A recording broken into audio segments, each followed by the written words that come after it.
Welcome back to the Ales and Fails Twitch stream. I'm your host, Alewolf, otherwise known as Ales, Gentleman's Dreamer, Beer Goggles 21, The Excellence of an Execution.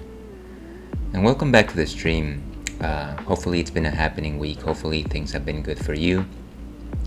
We're almost at the end of the work week for most people, so here's hoping that there's not too much on your shoulders. Here's hoping that you have a smooth ride as things wrap up inevitably. I noticed that my camera's just a bit off here. You know what, it doesn't actually matter that much in the grand scheme of things. Yeah, this is good. So, I did have to start off by suggesting something of an apology. I did happen to miss last Friday's stream in which I was going to play Mega Man Zero. And unfortunately, the reason why that happened... Well, let me just say that I couldn't go on simply because I was overcome with sadness. And the reason for that is because founding member of the Ale Pack, one of the two members of Los Lobos, and a dear friend of mine, Bacon, my older corgi, passed away. He passed away last Thursday night. It is unclear to me from a medical standpoint from what he passed away. He was experiencing some difficulty breathing and lack of appetite, and I failed to act in time. So unfortunately, he left us that Thursday night. So I'm sorry to him. I'm sorry to all those who knew him. Yeah, he deserved better.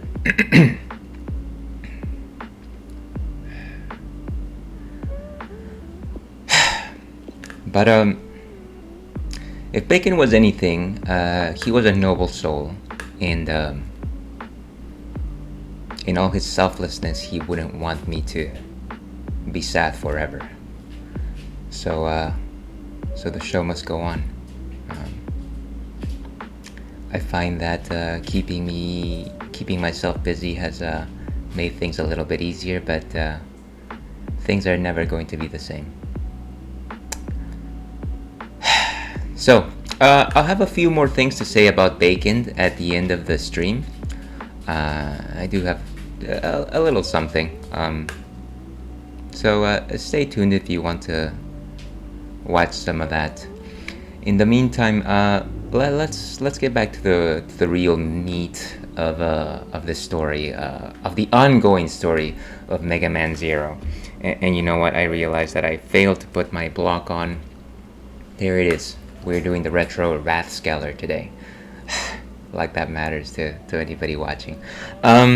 We've been playing Mega Man Zero, I want to say, for about 3 full sessions now, and I think we've made good progress. At the beginning, I honestly thought that I wasn't going to complete it.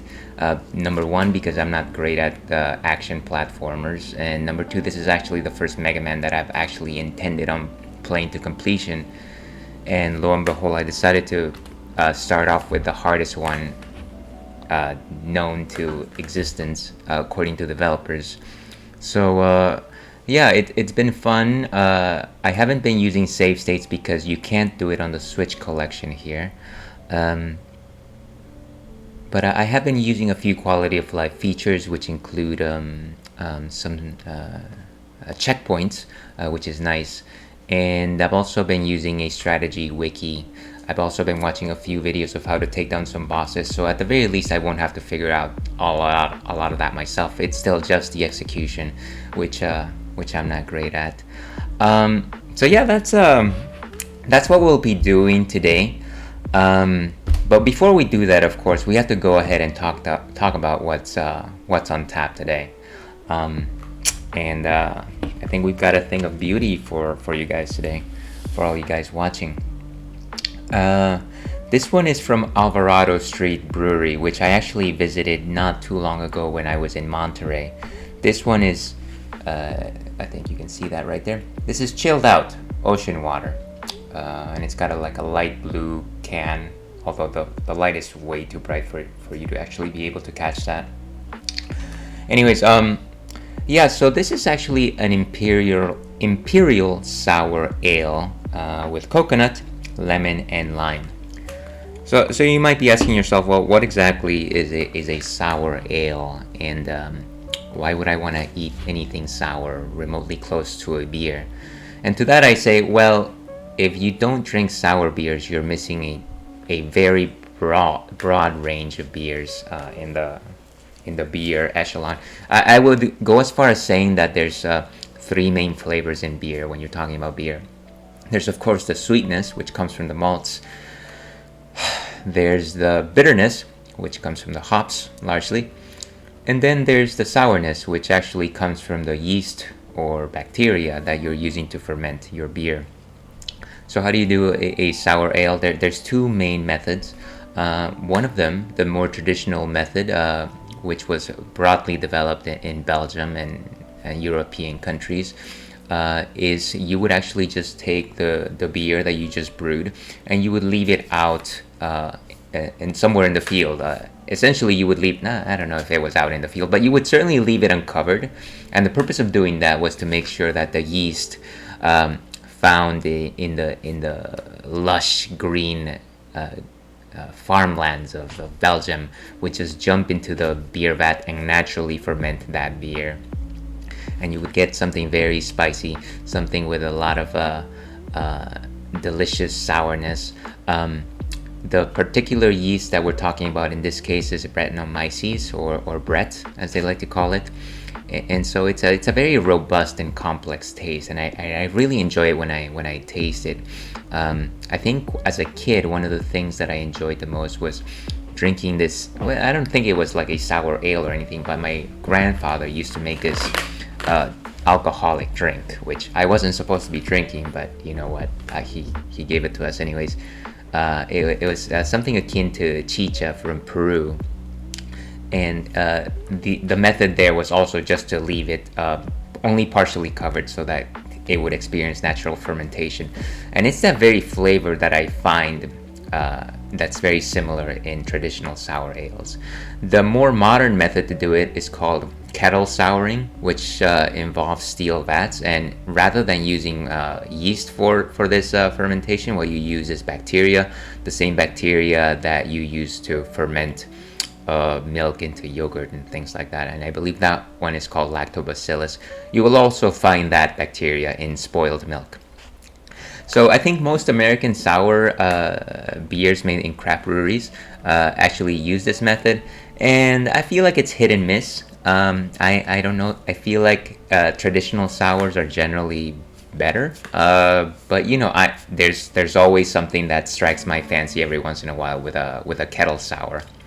So that's all I have to say. Of course, the only other thing about this name is that Imperial Sour Ales, just like any other imperial beer, it just means that it has a higher alcohol content that you would expect.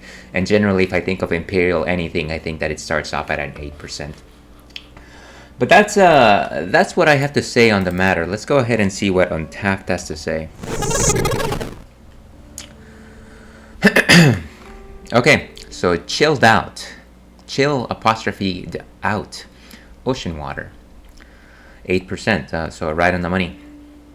This is our third and final foray into the world of snow cone inspired sour ales for the summer. But there's no need to feel blue, because we're going out with a bang. The disciples of Chill, our crack team of snow cone researchers, have concocted a frosty liquid dream of pure confectionery delight. The candy sweetness, loud fruit flavors, bright acidity, and effervescent drinking experience are all cranked up to dizzying heights. The dazzling zing of lemon and lime is perfectly balanced by a tropical breeze of cool, creamy coconut. Pour this over a mound of shaved ice, or just pour it into a glass. Either way, we guarantee you are going to get properly chilled out. And as you can already see from some of the pictures here, this is a green beer. So I know that we don't do a lot of firsts in this stream, but yes, this is a first where we're going to have a green beer. So let's go back over here and pour this one. I definitely think I need a drink.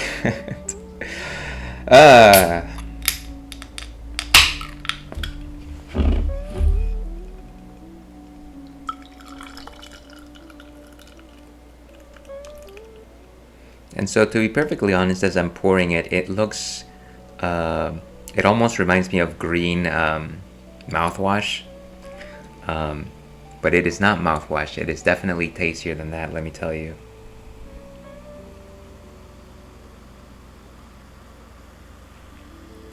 Why do I have to convince anyone that I'm not drinking mouthwash?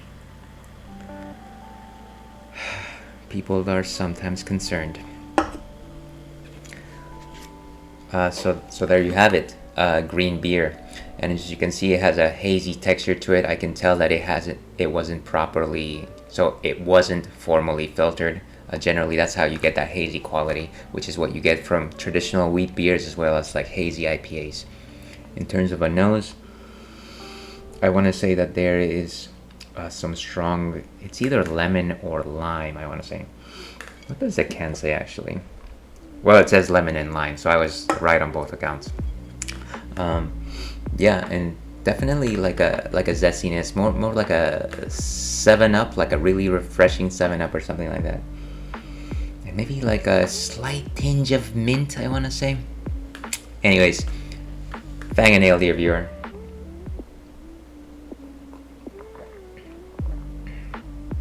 So a very toothsome mouthfeel to this. It actually has a body complexity of a 3 out of 5, maybe even a 3.5 out of 5.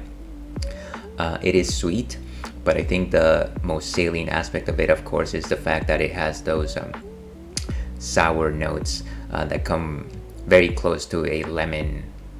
I have often found difficulty in determining the difference between lemon and lime flavors, and because they're generally packed together, I don't think that I ever will find the difference, but definitely that lemon lime flavor. Very low in terms of effervescence. It is actually quite smooth. No bittering notes to speak of. It is actually quite sweet, and I can see why the recommendation is to actually throw it onto some shaved ice, because it probably would make a very delicious ice cone. I really enjoy this. It's not an overwhelming sourness. Like I said, I think that's some of the issues that I find with most kettle sours, but this is wonderful. If you can get past the color, which I have, I suggest you enjoy it chilled out. It's actually quite delicious. So, with that, let's go ahead and update our ticker. Just in case anybody wonders, why is Ales drinking Listerine? And so we can correct them promptly. And there it goes. Okay. So that's enough of that. That's enough of my sadness. Let's go ahead and play our game. And let's go with...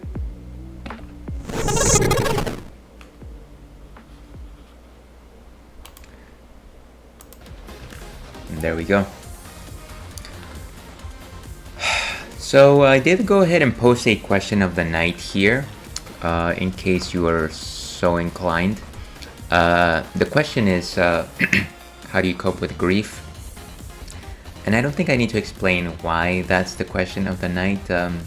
It's been a tough week for me. My answer to the question would be, you know what, I keep myself busy, and then I listen to a lot of quiet, somber music, some lo-fi definitely there. But yeah, let me know how you deal with grief.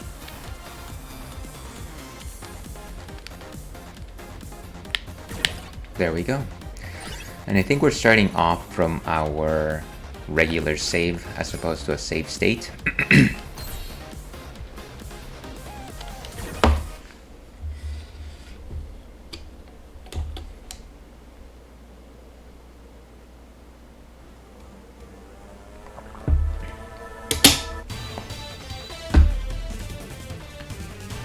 Okay.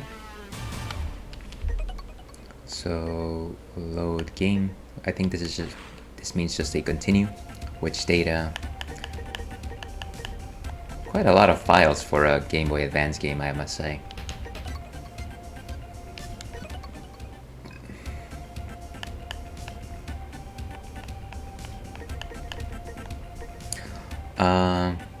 Let's just talk. Another comrade has been saved thanks to you. According to his report, enemies are planning to conduct a large-scale attack on the resistance base. If that happens, we will need your help again. We appreciate your continued support, Zero. Okay, let's not do any of these. Actually, I just realized that some of my screens are in the wrong place.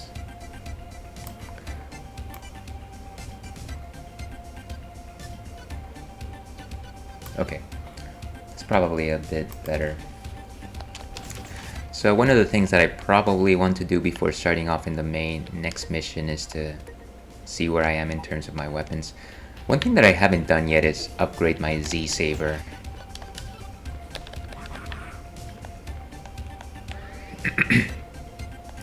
And by that I mean that I haven't ever since the last save, I haven't gotten a level up on it, and I think it's because I haven't... Not data. I haven't used it enough. I feel like I mostly end up using my gun or Z-shot. I don't know what it's called, Z-buster.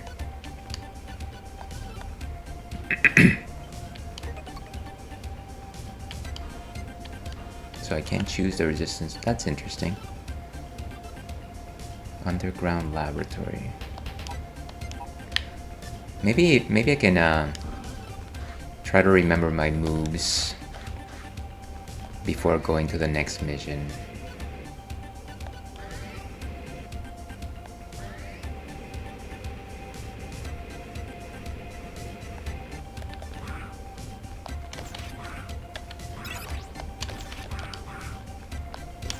How many elements do I have now?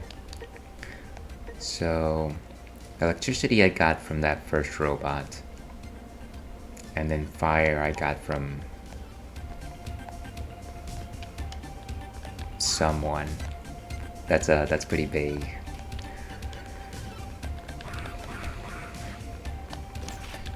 I know that if I go far enough, I'll start encountering enemies.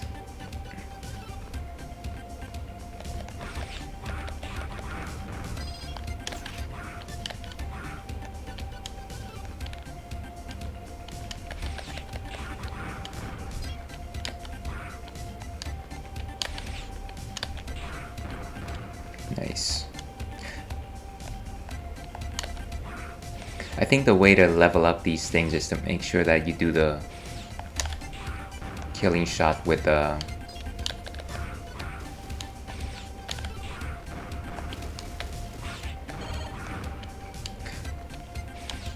because I know that the next level up is actually using the jumping saber. I know that I have to destroy enemies using that methodology.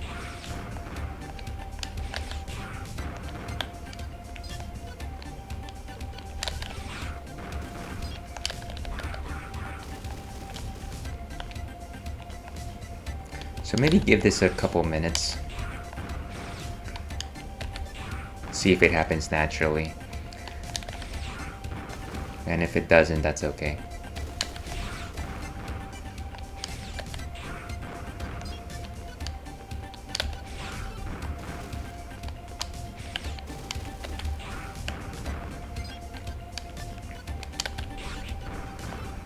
And at least these guys are easy enough to kill, they die in one shot.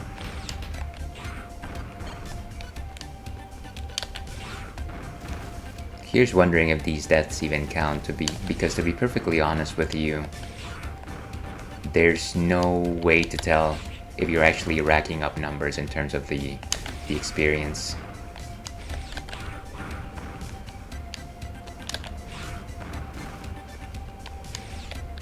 But like I said, let's give it, I want to say, maybe 3 more minutes of doing this dribble.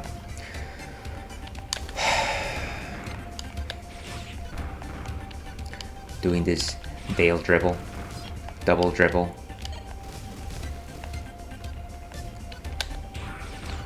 And there we go.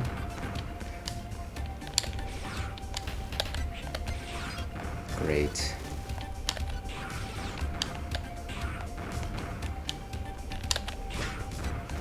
And what I do like about Zero's controls here is the fact that they actually, your jump actually depends on how much you pressure that button, that jump button, which actually allows you to control it pretty well. So even though this game is actually quite difficult, it really is your abilities that dictate whether or not you live or die.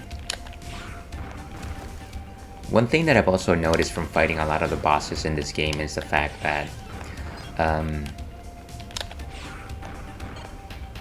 they don't really change pattern, no matter how close they are to dying. Which is a nice thing. Oh, come on. Okay, I thought that was a new Cyber Elf.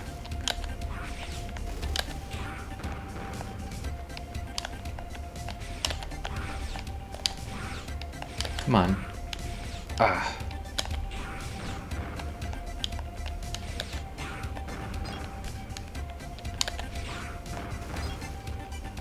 Okay. I think I'm getting the hang of it here.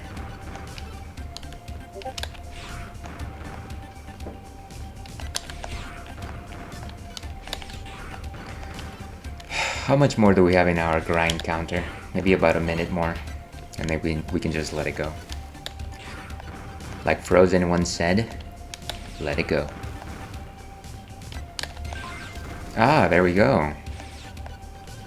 You can now... Oh, look at that.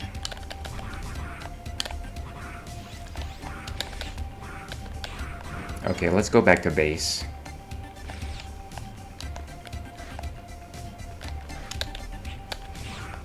Let's get out of here, folks.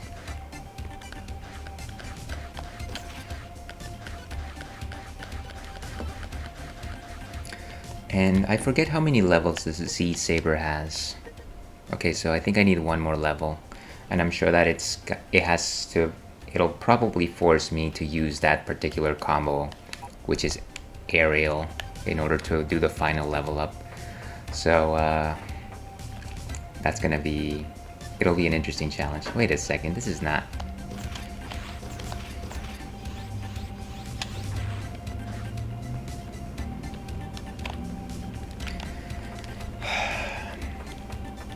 And if anyone is wondering, still drinking my Listerine. Just a second here, folks. As usual, life tends to get in the way. Okay.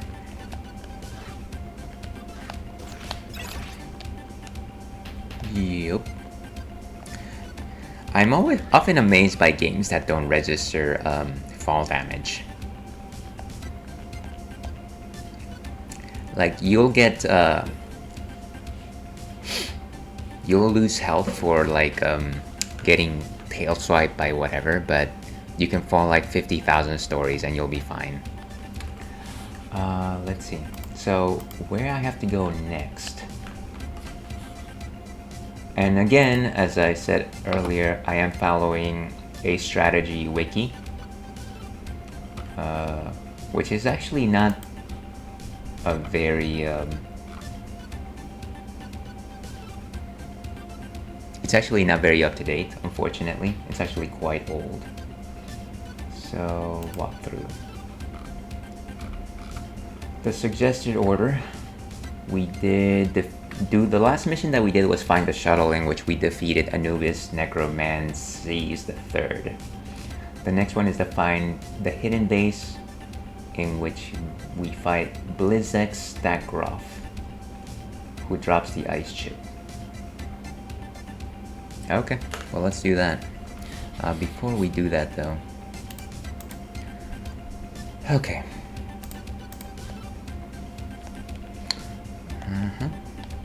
How do I talk to you?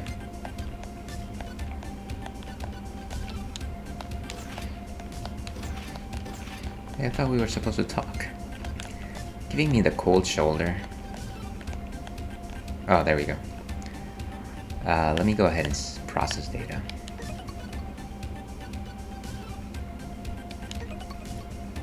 And maybe I'll start saving on multiple files. Begin mission. So we did destroy the train, occupy factory, and find the shuttle. Next thing we're supposed to do is find the hidden base. Alright, let's give it a shot. We have received information that there is a hidden base of the enemy somewhere in the desert, and that they are holding Reploids in it. We have been trying to locate it, but if there's a hidden base, and if Reploids are being held there, we must save them as soon as possible. Will you find where the hidden base is? They must be somewhere in the desert.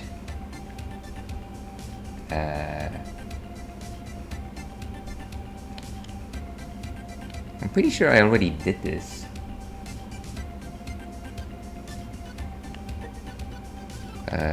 But sure. Wait, I was sure I did this already, though. I don't get it. That's how I got the,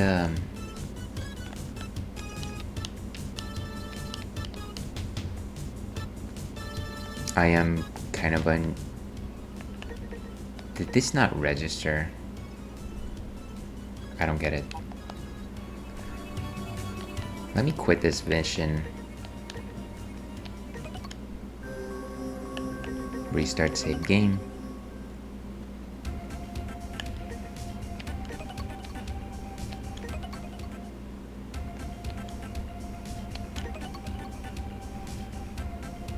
So it's not retrieve data. That's actually later. It's not rescue Coldor, because you fight Carpuya there. Protect factory is Phantom. Find hidden base is Blizzard. And then duel in the desert. I am so confused. You know what, I guess I can replay. I thought this was supposed to be find the shuttle. Let me just click on this, see what it says.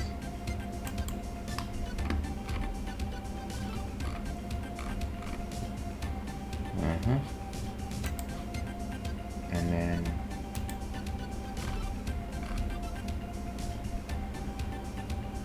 Oh, I guess it also starts you in the desert. Maybe that's a problem.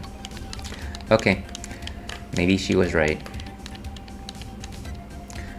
See, I thought that it was going to be a completely different stage. But I guess it's also in the desert. I'm counting on you, Zero.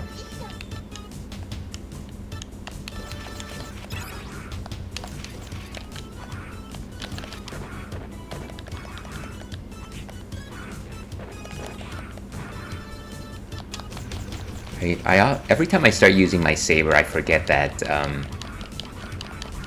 I've also got my gun.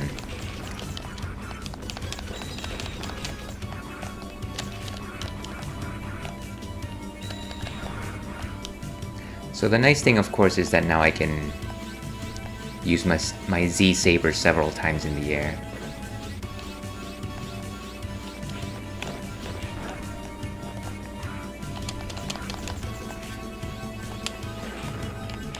Of course, I just walk right into that.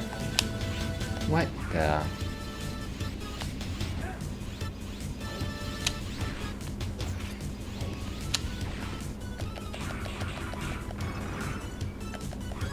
Wow, that was a robot camel. Why anybody would decide to create a robot camel is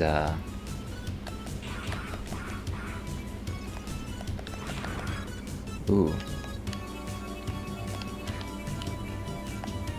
Oh hi, I guess we're supposed to go down. We've received information that some enemies are around here. I wonder if there is a hidden passage somewhere. Guy, you're seeing it right there. You're seeing it right there. You know it's there. Try a little harder, will you? Do your job. Pay your taxes. Get a mortgage.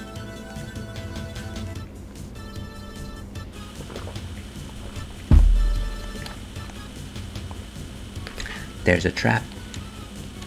Wait for a minute. I'll disarm it. Okay, you can proceed. Nice. Okay, and of course there's spikes there. Whoa! How did I know that was... How did I know?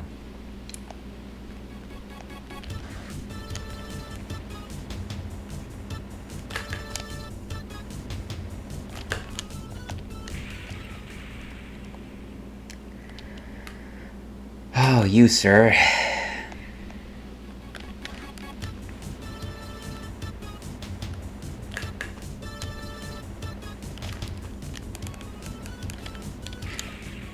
And yeah, maybe I should use my control stick instead. Yeah, maybe.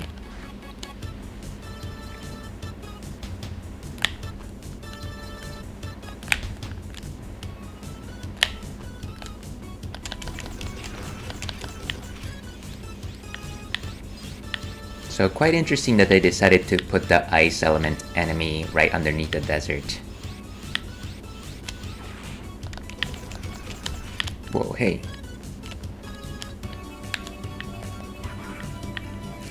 These spin tops are ridiculous.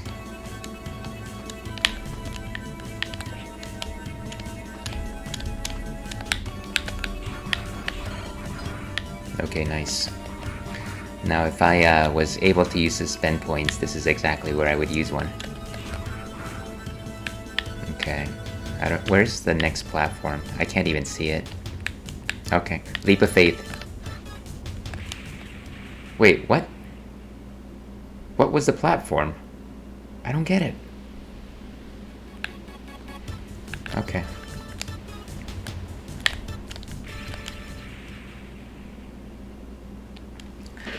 So, yeah, this is the Ales and Fails Twitch stream where,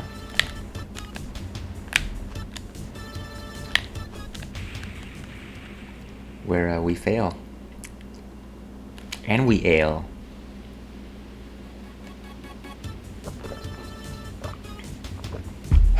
Okay.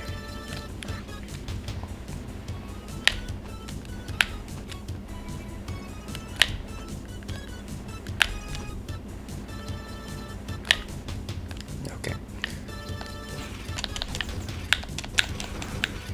Now I wonder if we can ride these things.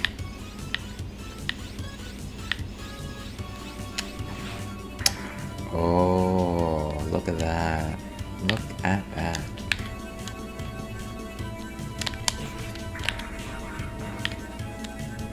It's the stalactites or stalagmites. Okay. Can I even... Okay. Oof.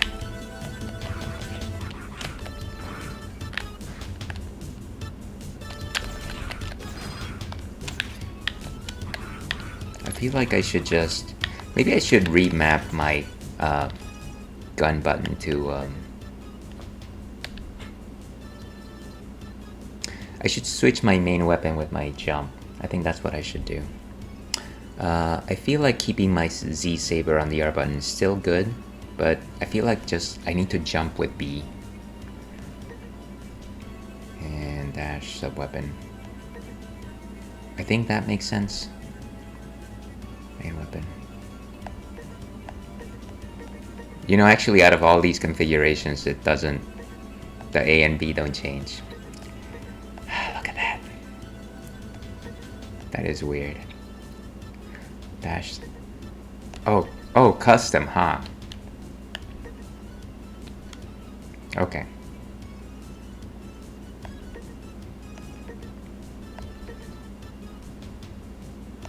So then my dash is still... Okay.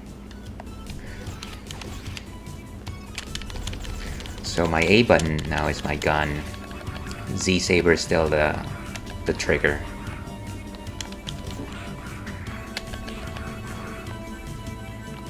Okay. Let's see if I can... Wow, jump, dude. Jump.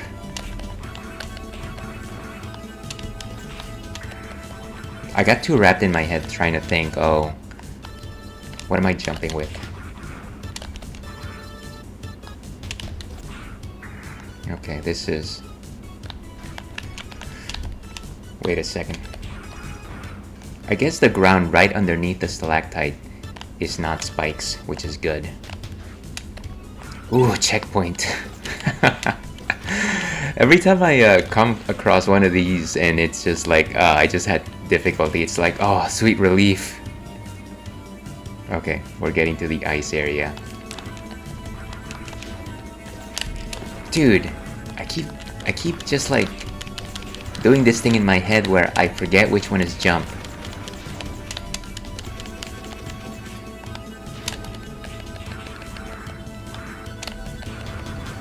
Nice. But I'm almost dead.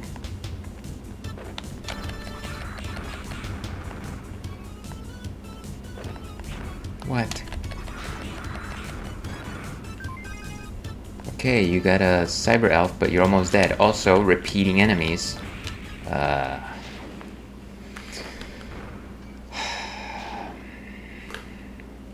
So it goes. Give me a second here. Okay.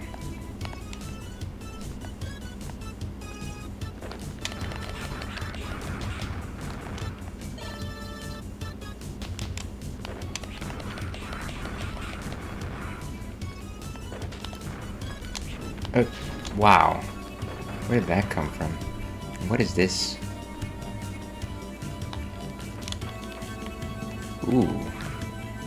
This is the hidden base. Wait for a minute and I'll unlock the door for you. It's unlocked. Wait, so then...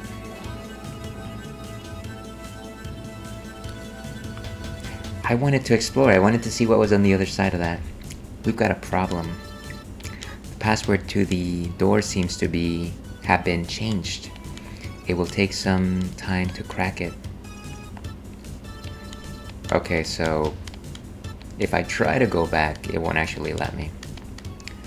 Fine, whatever. Take your time. I don't think you'll ever find it.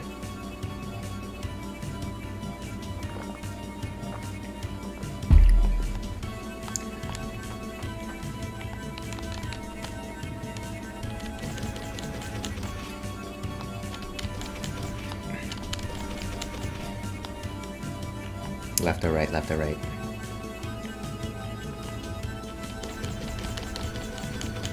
Ooh, does this actually send me back? Ooh. This is a jail cell, huh?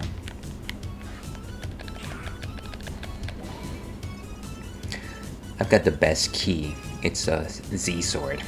Thank you for saving me. There are 6 more Reploids being held in this base. We are going to hijack a shuttle in the hangar and escape after. You save everyone. Please save others and your game. I'll head for the hangar and wait for you.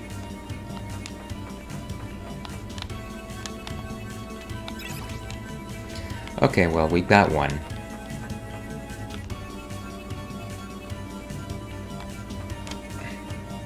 I don't suppose there's gonna be some rooms where they found you. Wait, how did they... Are you alright? I think so. Except, of course, I'm gonna probably die soon. This is prisoner 3, I guess? Please save the others. You got it.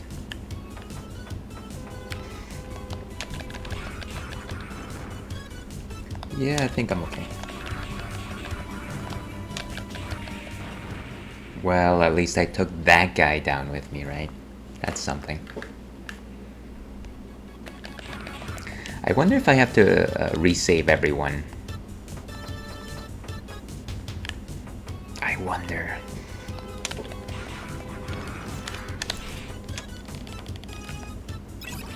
Oh, what's wrong with this one? Interesting. Well, I guess we'll go back. Oh, wait. Wait a second. You are not a friend. And yet, a stranger is a friend I have yet to make. I wonder if I triggered something that I didn't realize.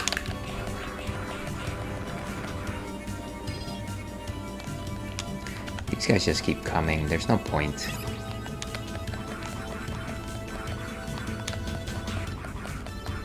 I actually don't know what part of the door I'm supposed to be slashing. Thank you! Exclamation mark. So maybe we've got like 3 of them, maybe. Who's... Is it just those guys with the red lights? Maybe it is.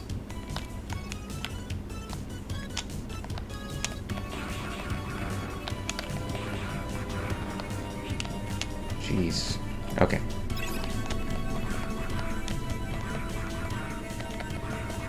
Where am I supposed to be? Okay. Thank you.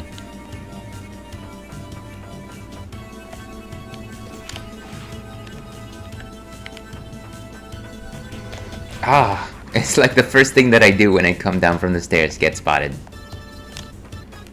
It's like last step and get spotted.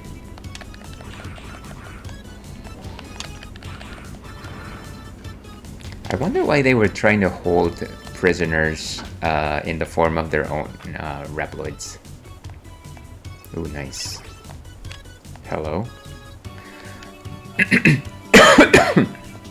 The door that leads to the main hangar is in front of us. Please rescue the others and then we can evacuate from here. Okay, so it looks like I need 2 more. And they really are gung-ho about rescuing everyone, which I have to give them credit for. At least my Z-Saber is strong enough to get those chumps.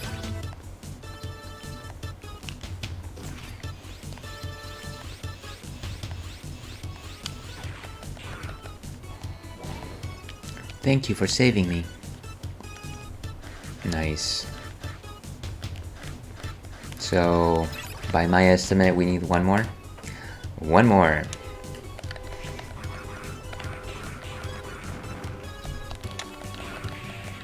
Boom. And I got blown up. Before I restart though, I do want to try to change this thing.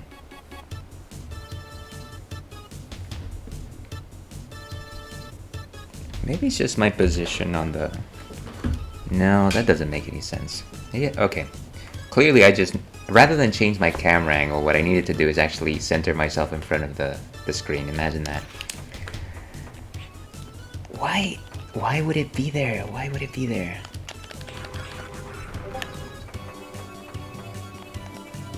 Who is this guy? Okay, it doesn't look like a friend.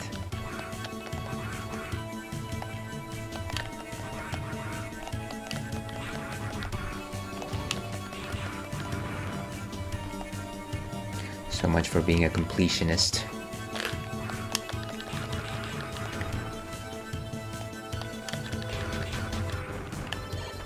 It's like, why do you keep getting spotted? Why?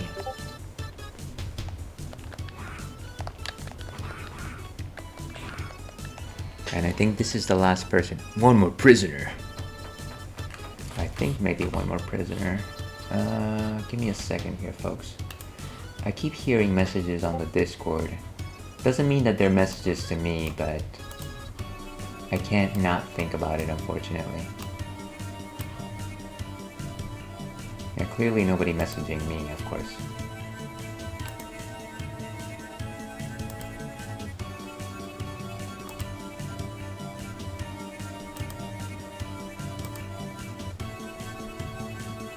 Okay, Doesn't matter. Hey, why are you here already?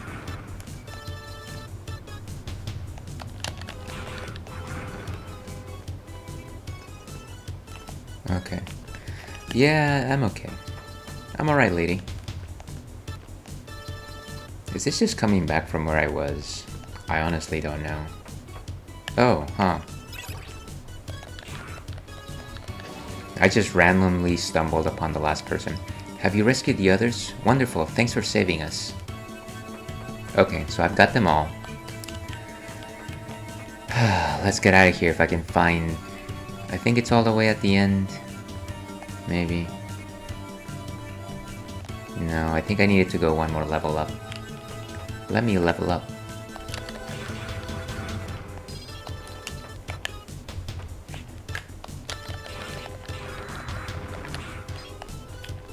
Ooh. Is that even gonna register? Do I have to save that last person again? No. Yes. Looks like it. Okay, so let's get out of here.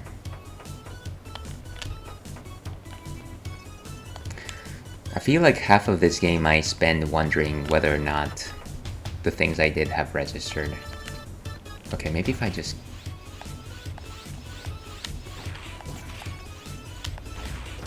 destroy them from far away, then I won't get...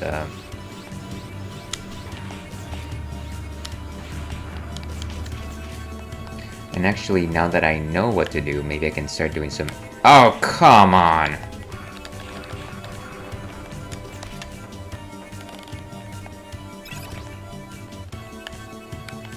But I'm getting closer. Does the alarm ever go off? Can they leave now? Probably not, huh? Is that just wishful thinking?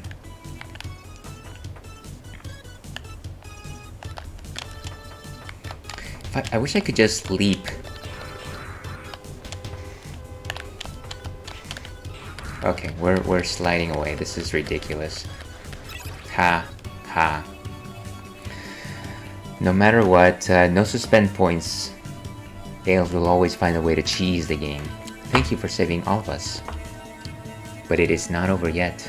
Of course it's not. It never is with this game. A boss is protecting the hangar for the shuttle. There is no way to defeat him without your help. I guess my first question is, are you even going to try to help me?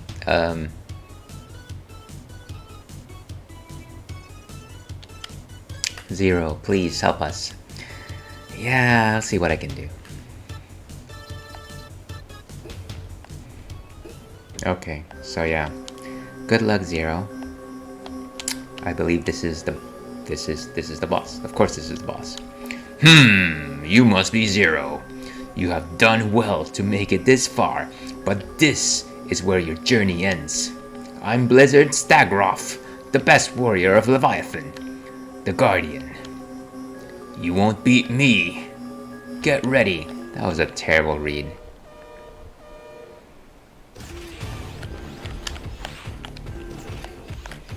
Whoa.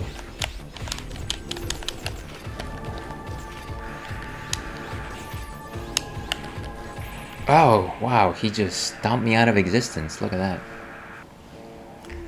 I actually don't know how far I got, but it does seem like charge shots actually do quite well. Especially of the fire type. I know that he's supposed to be weak against fire. Makes sense, right? Ice monster. Okay.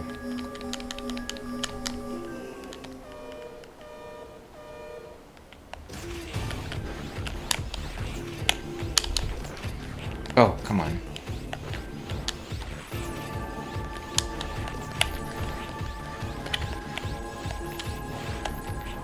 Wow, I just keep eating it.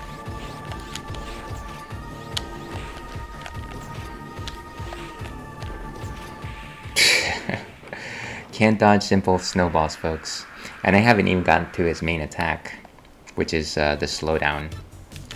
Yeah, we got it. You know, for as much as I appreciate the checkpoints, I just wish that they would allow me to just skip through this part. It just reminds me of Elden Ring, where I just want to get back into the fight as quickly as possible.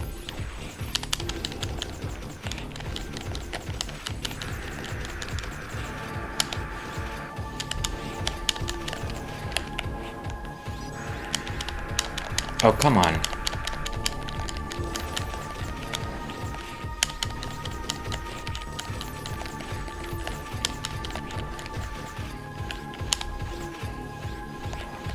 I keep just eating it whenever he does that jump. Oh, and I guess he just punched me out of existence. Okay, maybe the charge shot is not the way to go. Maybe I just need to focus on just firing single shots and go the long route. I keep trying to cheese him, and that's definitely one thing that doesn't really work in this game.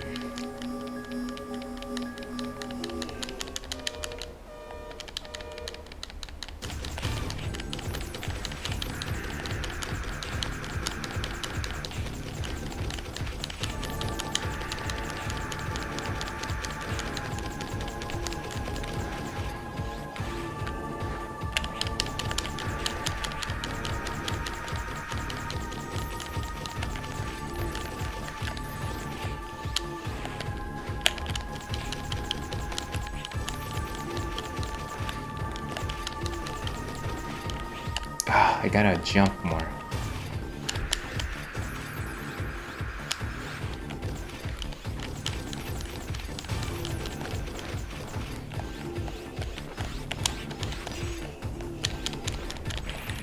Ah, great. Well, this is gonna take a while.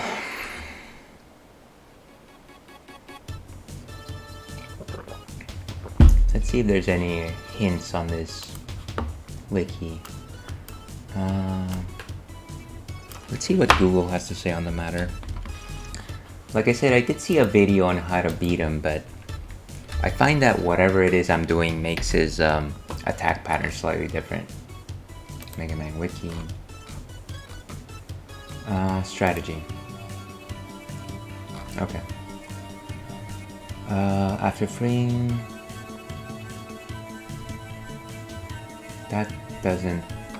That doesn't actually tell me the strategy on how to beat him. Oh.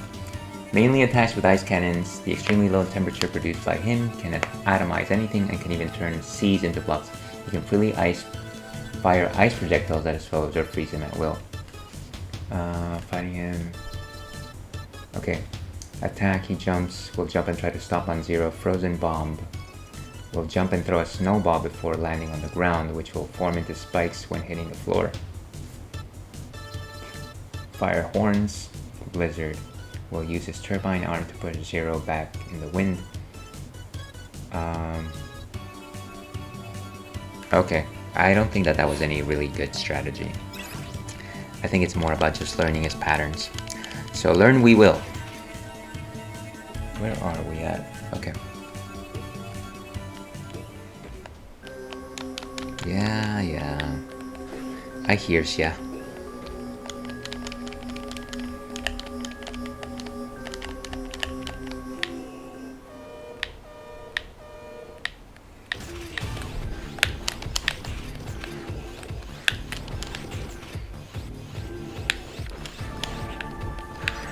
Oh, wow.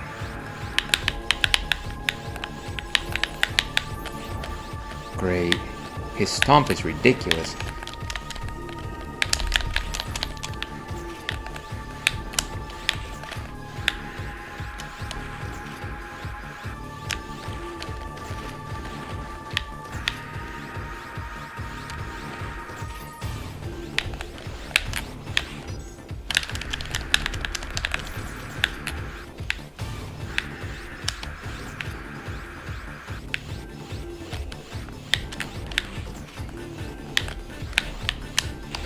Ooh, look at that.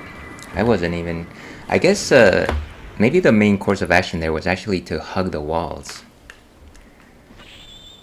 Maybe. Maybe I should have practiced a bit more. This is Zero. I'm returning to base with the prisoners, all 6 of them. Roger, and don't forget to bring the ice chip. What? Do you want, like, can I also bring some, like, apples, pears, or... I look forward to your return, Zero. You got the ice chip. Okay. And I'm still with the code name Slowpoke, which is fine because we love Slowpoke here in the Ales and Fails Twitch stream. Zero, thanks to you, as many as 7 Reploids have been saved. We cannot thank you enough. You know what? My experiment is going fine so far. Once we succeed in developing a substitute energy, we plan to find a place to live a happy life. Somewhere out of the reach of our enemy, Neo Arcadia. There, we'd like to live in peace, free from the anxiety of hunger, in a warm blanket of happiness. If that happens, you are going to come with us, aren't you, Zero? Yeah, I'll do that. Wait, a giant enemy crab is approaching our base. If we don't do something, it will destroy our base in no time. Can I save at least? Everyone, guard the front of our bases at all costs. Zero, go around and attack it from the rear. That should buy us some time. You are our only hope. How does she even know that attacking it from the back is gonna work? What if, like, the back just happens to be its most armored area? Like, if I was a robot, I would definitely have metal plates on my butt. And I'm just saying.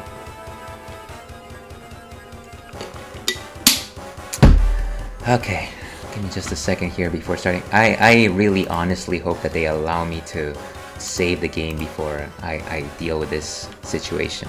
Yes, yes please. Goodness, yes.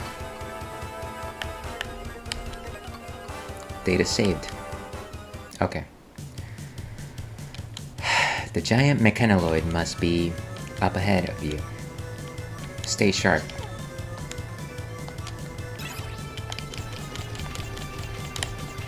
Okay, where's... Well, there's a hand there for some reason. Is this... No. Maybe I need to go up. Oh, I see. This is the waist area.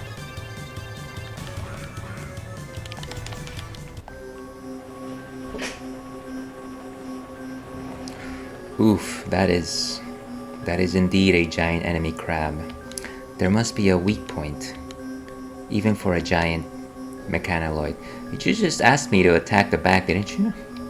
Good luck.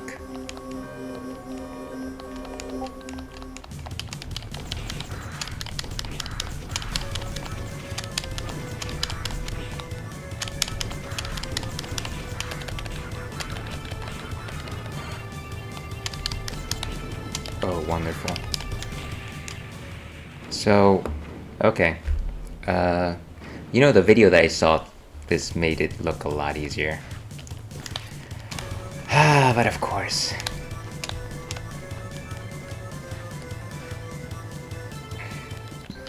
I guess I just gotta be patient with this one.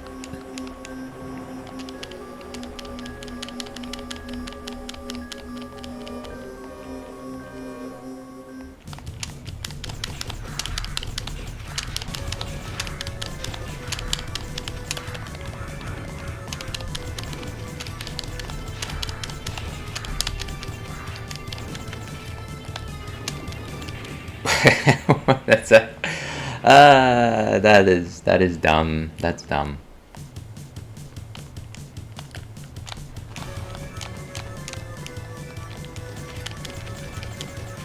Now I'm wondering if I should switch my control scheme because I don't know if this is working any better than before.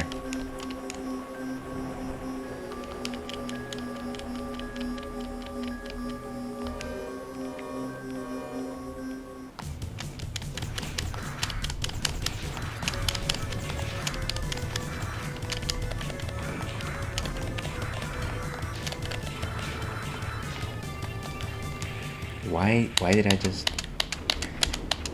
again, I'm thinking way too much about my jump button when I clearly shouldn't.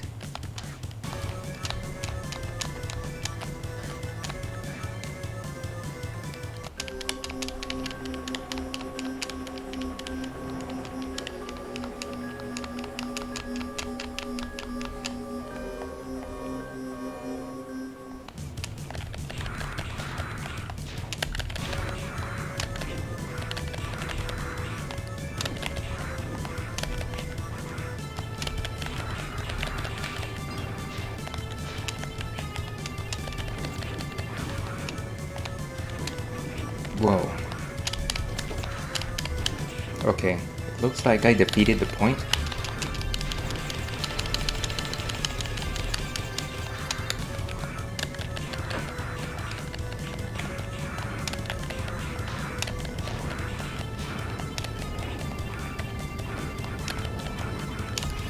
I love it. Oh, nice.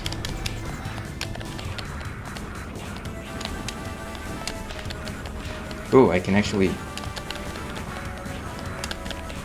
Could you...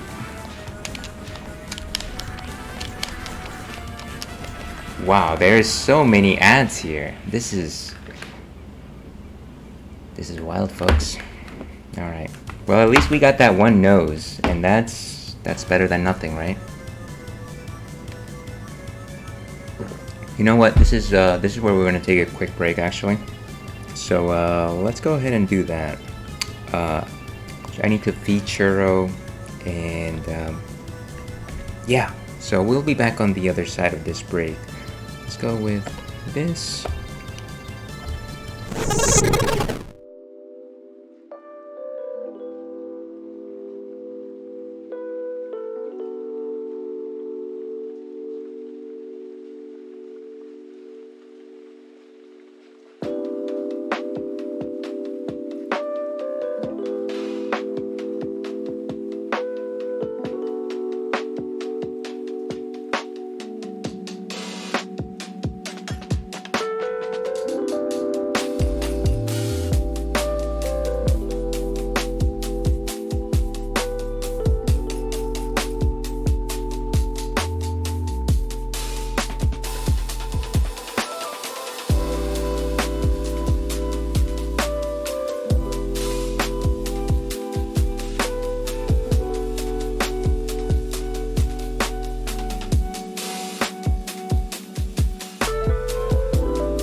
back.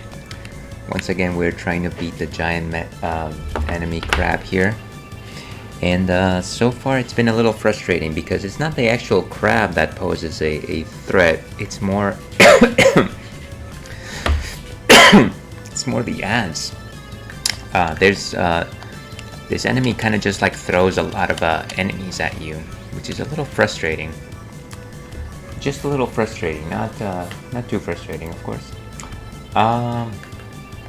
Anyways, let's go give it a shot. One more time. We did defeat that ice guy, so... Actually, before I do that, let me go ahead and check.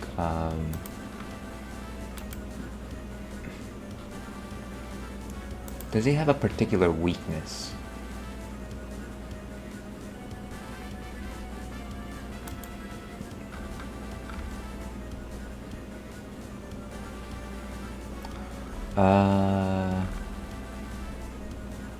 No, it doesn't seem to list one. Protect. You know what? Maybe for funsies, I'll just equip the electricity one. I don't know that that'll do anything, but whatever.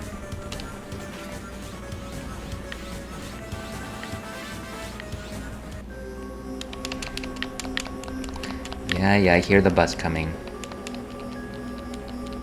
I wish that you could just climb it so that you could just wail at it.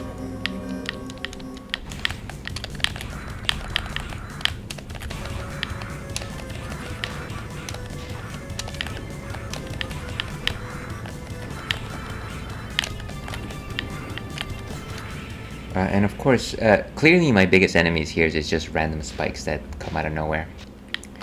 Alright. Those two sets of spikes are just difficult to jump for whatever reason. They're not actually difficult to jump, it's just their placement and just the fact that there's a lot of ads in the room makes it a little annoying.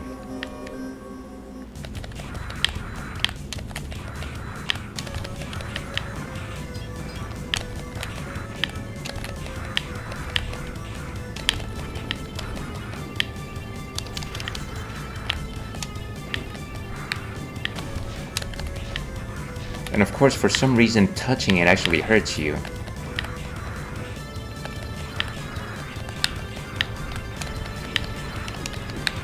Could you? Oh my... Wow.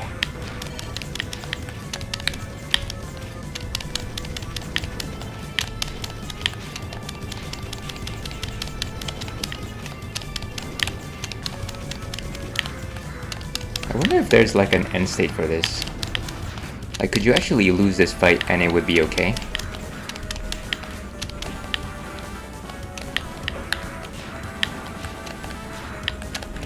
Wow. Wow, spikes! I didn't even realize that. There is just so many ads here, dude.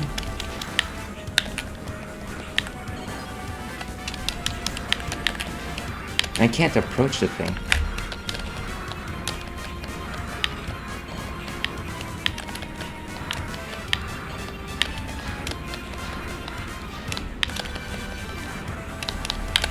Wow, I can't jump onto the thing because...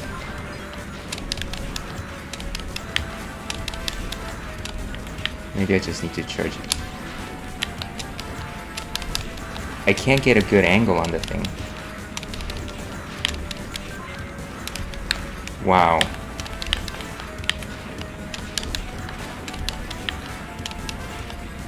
Is it even registering?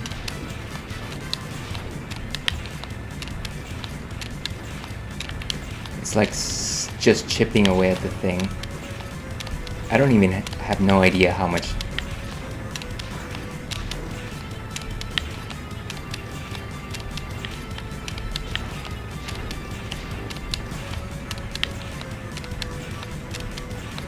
Let's see.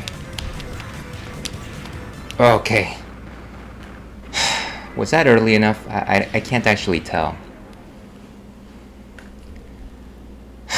That was stressful, folks. Good work, Zero. Our base is safe, thanks to you. We really appreciate your efforts, Zero. You got a cyber elf. Okay. I don't think I'm ever gonna shake off this slowpoke thing. That's fine. Okay. If you didn't stop the giant mechanoloid, the resistance base would have become a sitting duck. Thank you, Zero. With your cooperation, maybe peace will be restored. Okay, so can I at least save? Thank goodness.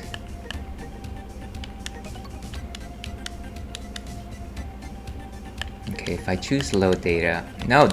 Don't load that data. Bad data. Okay. So I've got it 3 hours and 10 minutes. Let's explore the base, see if anything's changed. And let's see. So still have the same elements. What do you want? Zero, thank you for your continued support. Okay. Let's go all the way down first. I feel like the doctor's gonna give me a new weapon at some point, or at least that's what I read somewhere.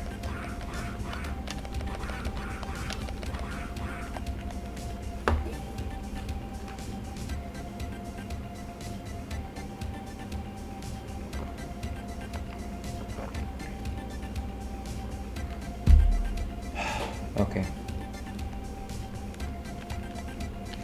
As you may know, the more you use a particular weapon, the more your skills on it will go up. Yeah, I believe that's just called experience, period.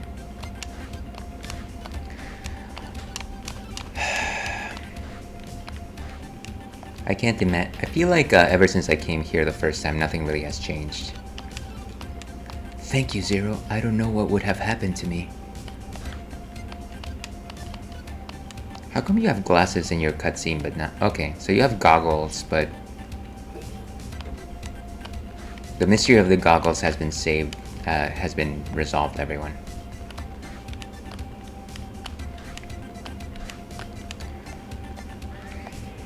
What's over here? Oh, it's that old guy with the story. I guess he's not really gonna tell us anything.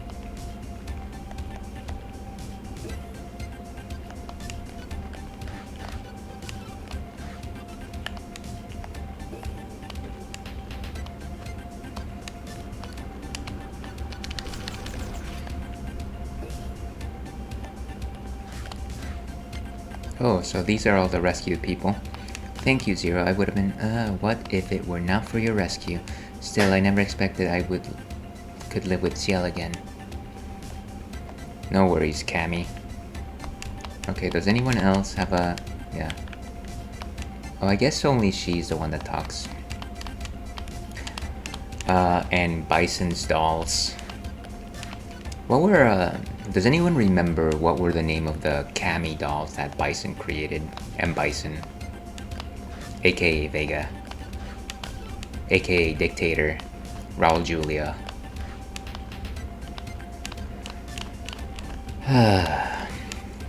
That's a movie I should see at some point again. Street Fighter, the movie. With, my friend and yours, Jean-Claude Van Damme. Know how to use a trans server? Yes. If you need to know something about it, please let me know. You're alright, kid.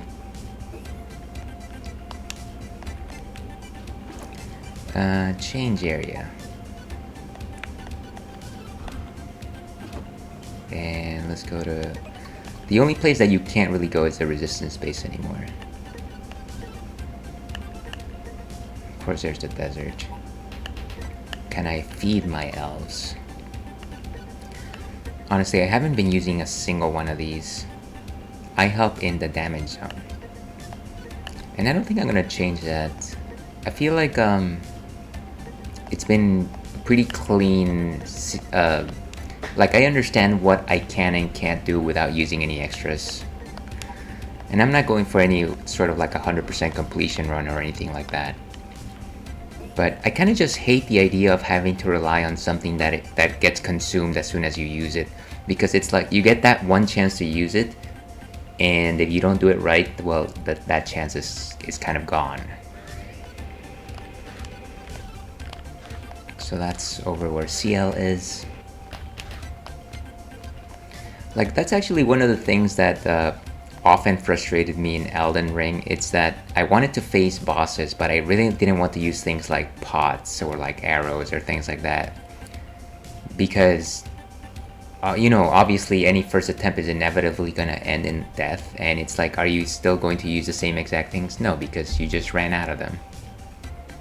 I'd like to be a useful Reploid. Can you think of something I could do, sir?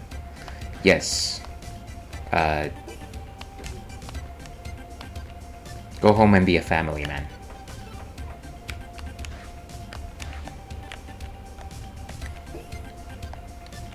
Oh, there's more people here now.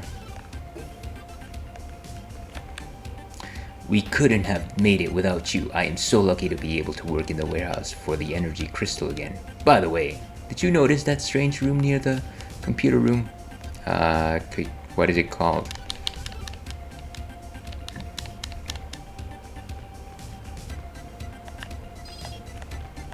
These other guys don't talk.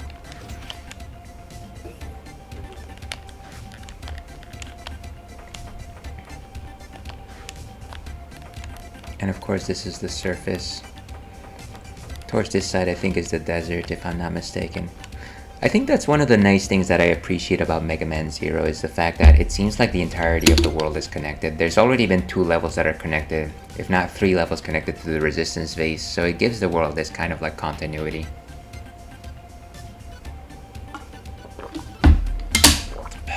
Okay.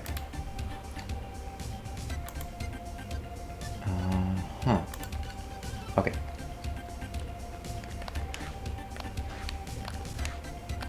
Yeah, and there's the desert. I'm standing guard just in case there's an enemy attack. Nothing unusual so far. Well, the thing is, every time there's an enemy attack, you guys are like, Zero, you're our only hope. I'm standing. Okay. Yeah, I got it. I gotcha. Do what you need to do. So I guess I can no longer use the ladder to go over there.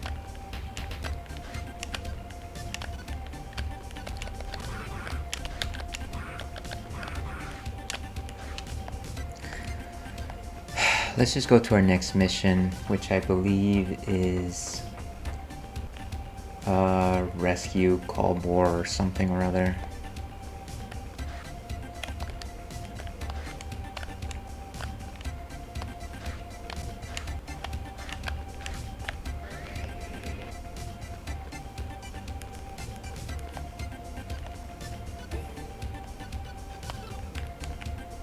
Choose a mission. Let's go ahead and process data here.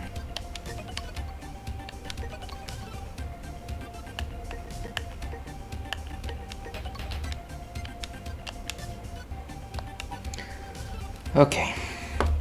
And if you're just joining us, we're still enjoying a Chilled Out by Alvarado Street Brewing, and it is green.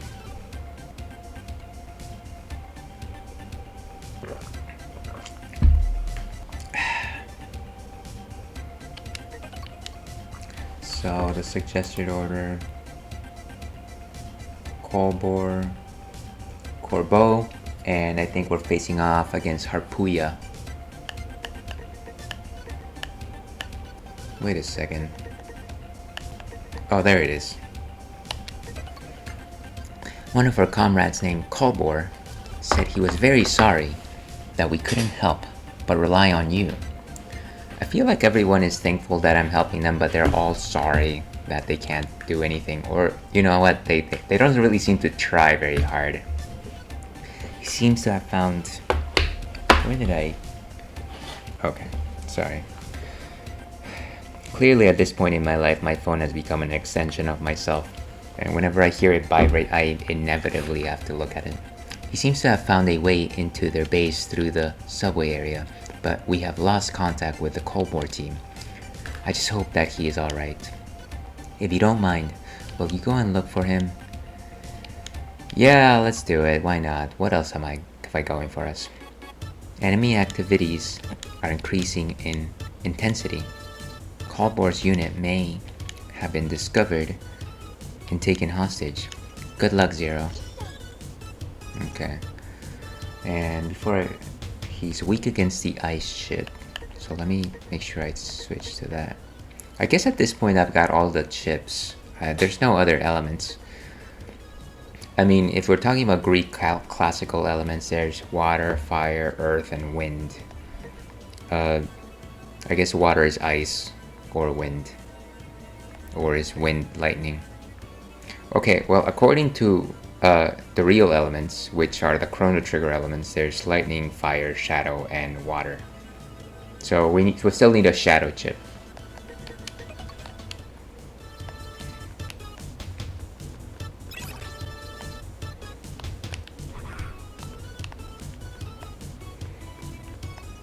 There's just random doors here. Where are we even at? You got a cyber elf. Yeah.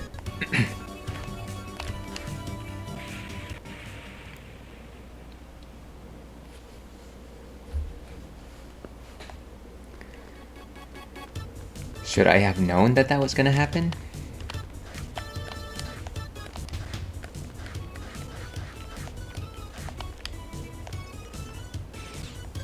Maybe that's where I was.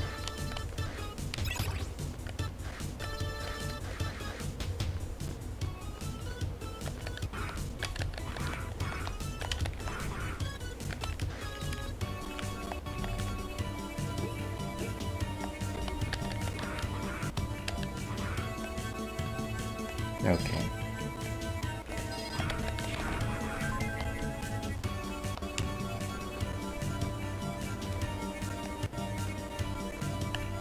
So once again, I guess that's kind of like a dead end. I don't think I can do anything acrobatic in order to actually land that. Certainly not without any more information as to where the next platform is. What is this?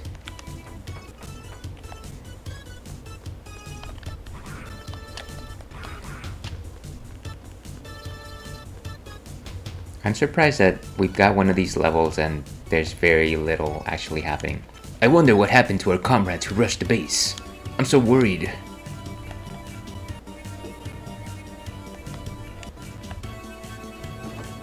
I think I'm okay.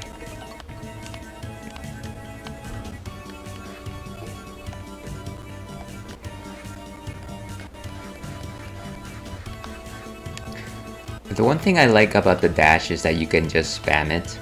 It reminds me a little bit of Harmony of Dissonance, Castlevania,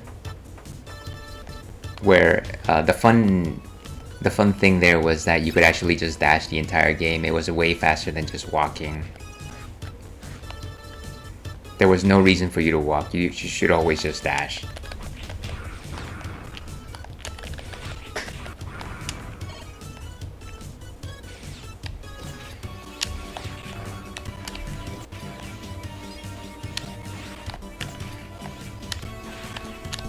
These guys are so smart.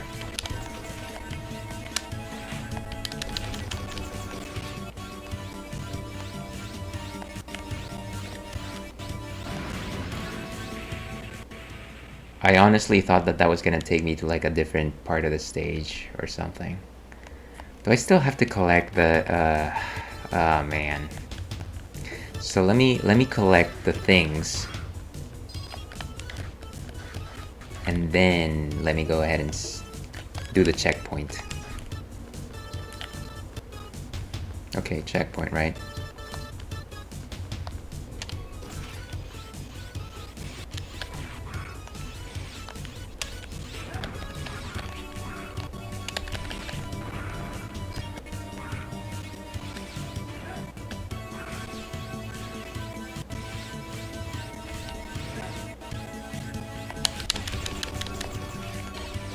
It's gonna come back, isn't it?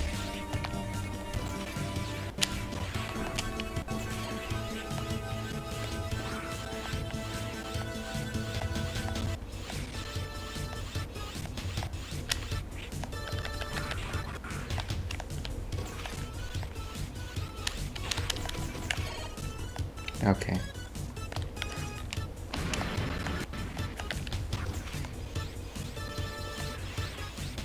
Where did it go?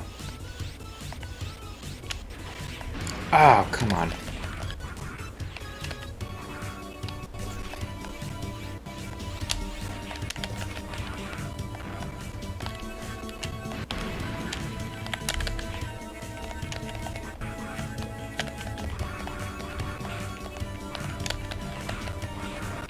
Nice. Oh, come on. Oh, there was a Cyber Elf or Cyber Elf money. I often forget what those things are. Leap of faith.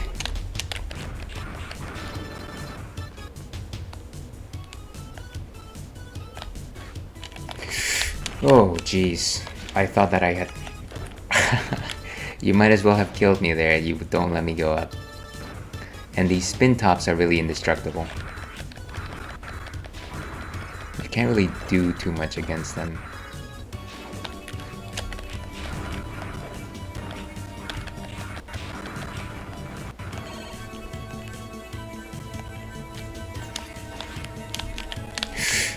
Ah, wonderful. That really was just a simple grab the ledge and jump up.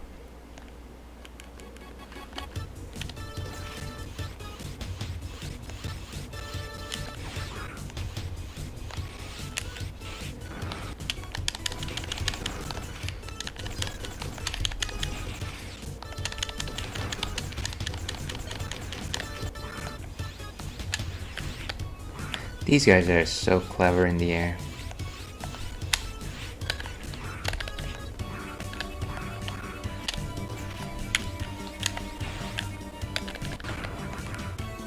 Nice.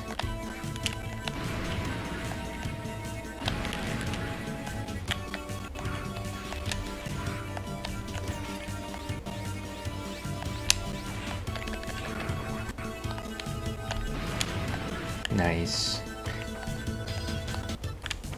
Okay.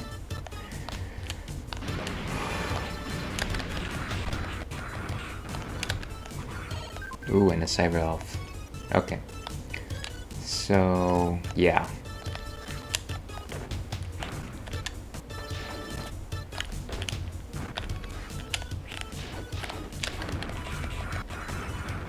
Nice. Oh, wow. Same exact mistake. I need to find a way to jump higher. I think that's the problem.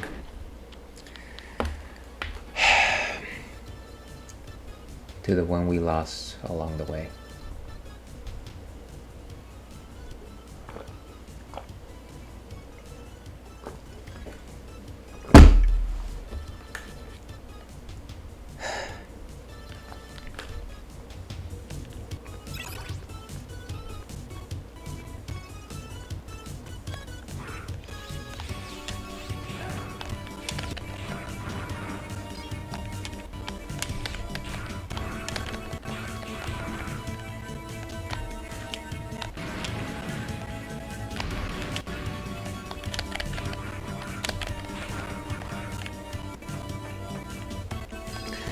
At least there's some method in the madness.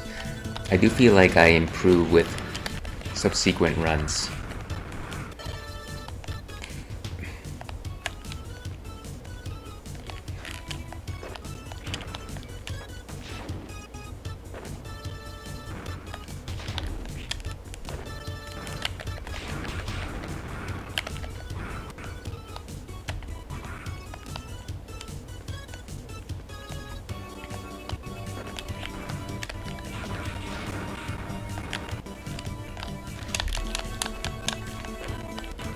Great guy.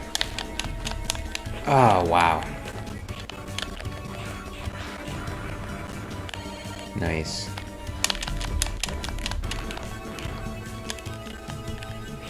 Just go down the thing. Okay. That saved me for like half a second.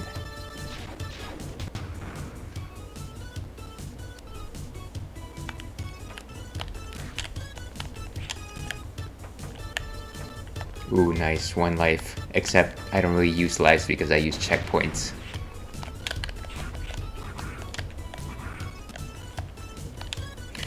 Right, dude, you have a gun, remember that? Uh, can I get it with my boomerang? Alright, I don't have a boomerang.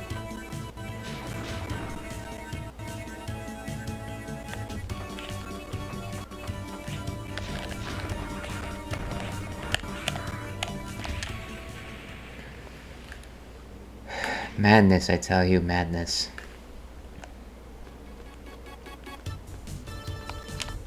I think that one of the things that I haven't encountered yet in this game is a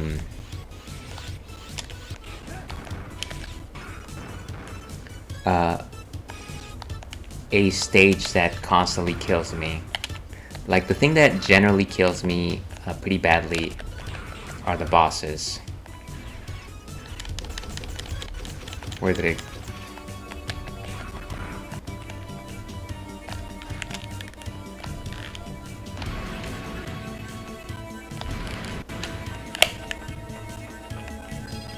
So for a stage to constantly beat me down is at the very least fresh.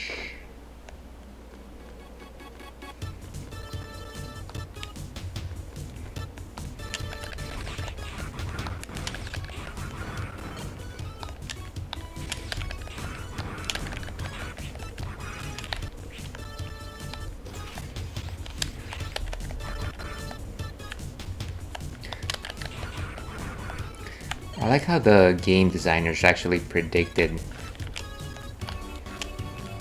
where you would be aiming.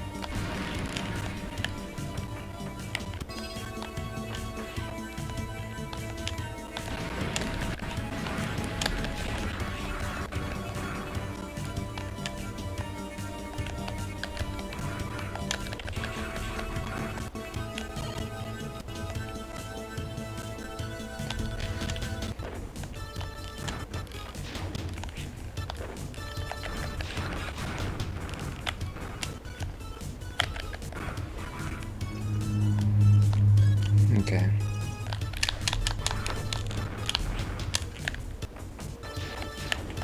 Okay, so this is when things get a bit tricky. just a bit tricky.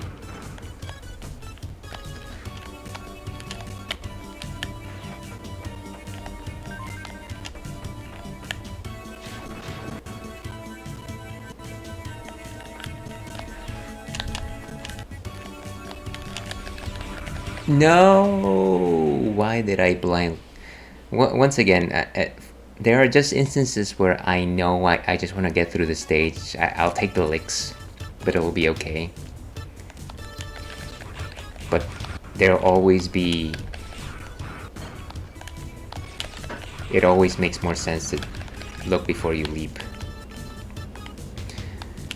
After all, fools rush in where angels dare not tread.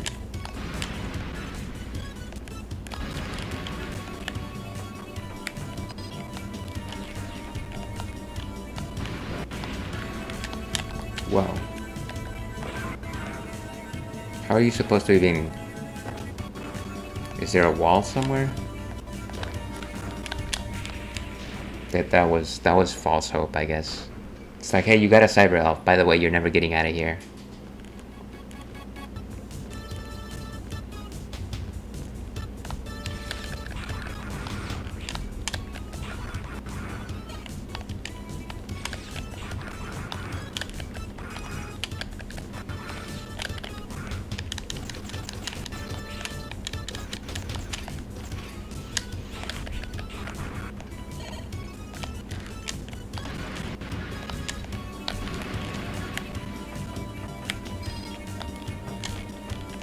Okay, we're getting better, folks. Trust me, we're getting better. I can feel it. There's a difference between eternal frustration and, you know what, I'm getting it. It's a very small difference. Some might say even indistinguishable.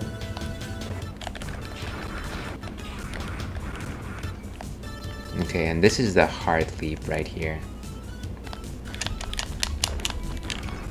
Ah, these blasted Beyblades. Why would they follow through the staircase?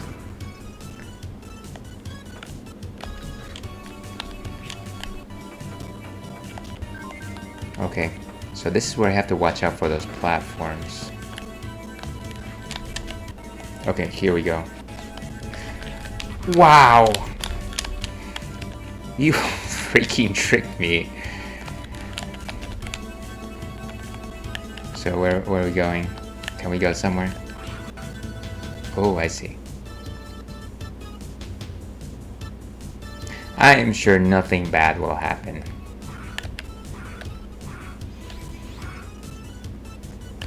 Wait, so how do I change directions? Oh, I see.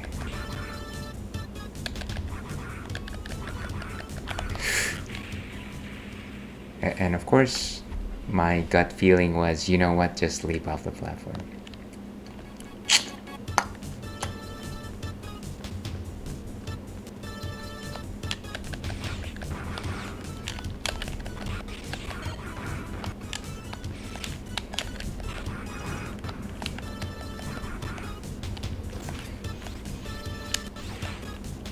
That was nice.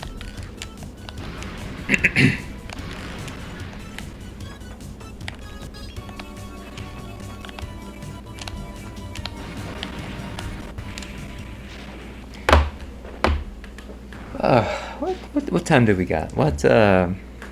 Okay, maybe like in 10 minutes we'll go grab another drink. I think we need some power-ups. The Ales and Fails Twitch stream runs on alcohol. Also, can I just say the Switch Pro controller, maybe it's just mine because it's old, but sometimes I am 100%, I am telling you, sometimes it doesn't register. And you might be saying, Ale, stop making things up, you're just bad. And to that I say, you know what, let me live my fantasy. Oh man, look at this. Look at that. I wonder if there's like a cyber elf that just allows you to float or something like that. Maybe that's what that is.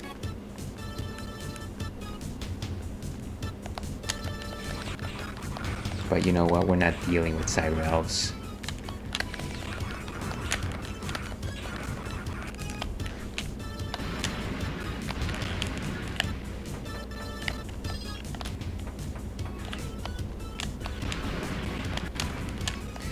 Ooh, I keep doing the same thing.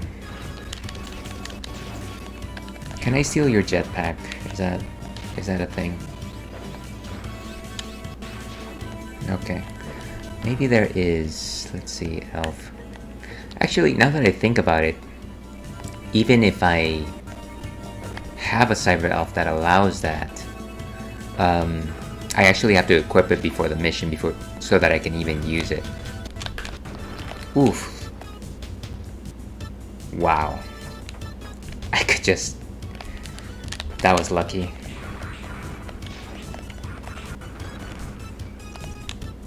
Okay. It's like really crazy jumps, but...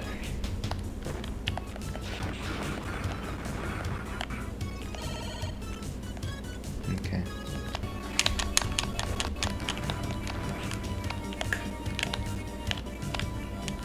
I have no idea how that thing actually spins.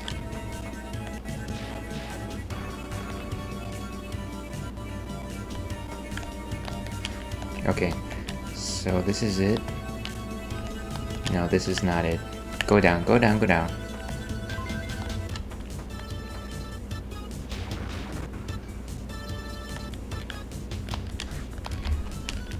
Okay, this is it.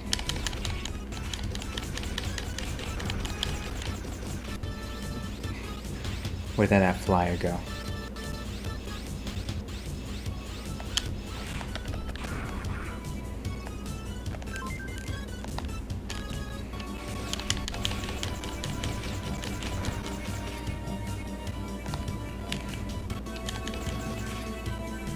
Okay, this is a pretty big leap.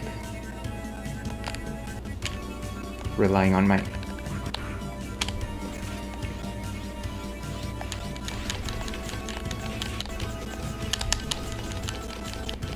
Where did you go?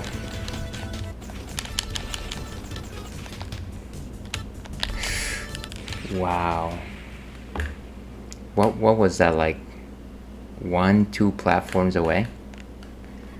This stage is kicking my butt, folks. Okay, one more try and then we're gonna go get a drink.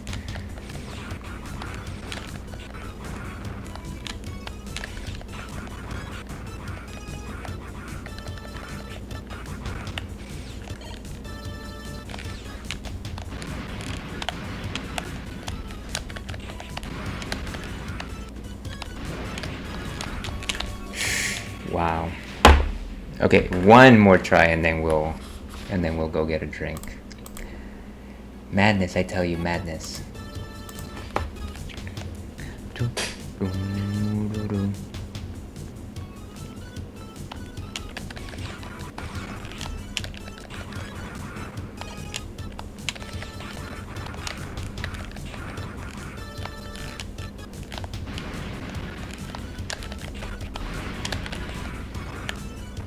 What's down here? Okay.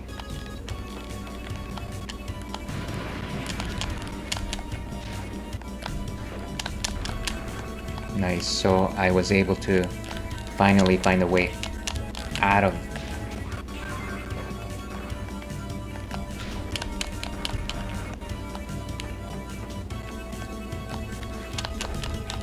I can't not get hit by that thing.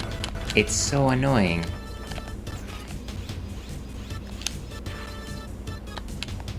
And of course this guy is back.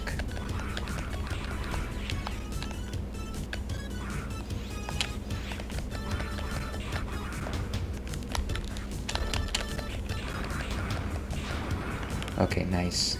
Of course I'm almost dead.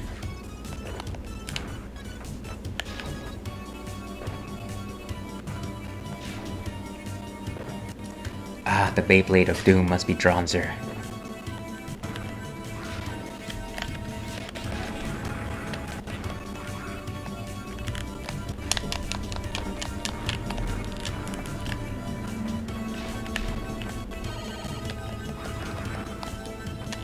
Okay.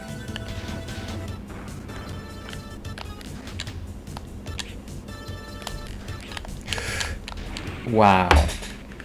See, this is the whole rushing in thing. Okay, we're gonna take a quick break, and we're going to go get a drink. So I'll see you on the other side. Let's go with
and welcome back to the Ales and Fails Twitch stream.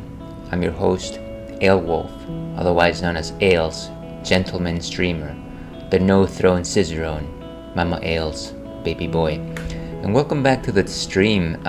We are doing the Retro Wrathscaler block, in which we do continuous campaigns of retro games, and today we happen to be playing our continuous campaign of Mega Man Zero. We've been having a lot of trouble this past half hour trying to beat this level. There's a lot of platforming elements, a lot of pitfalls, but you know what, I feel like we're slowly getting there. I think we'll be fine.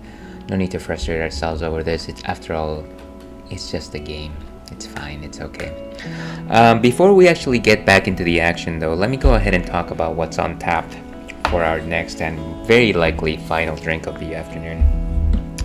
And we've got something of an old friend here, because I feel like today I need an old friend. This is old Rasputin, which is something that we've had on stream before. You remember this dark can with Rasputin from the court of Queen Catherine, or you know what, please, I apologize. I don't know my Russian history, so I don't exactly know. I saw the movie Anastasia, wonderful movie by the way, so I don't actually know the connections between the royalties or anything like that. All Rasputin though. This one is a Russian Imperial Stout. And so there's a few things to unpack there. Whenever I see the Imperial moniker on any beer, it simply suggests that it is a high alcoholic beer, generally upwards of 8%. So this sucker packs a punch. Now, obviously, this style it originated from Russia.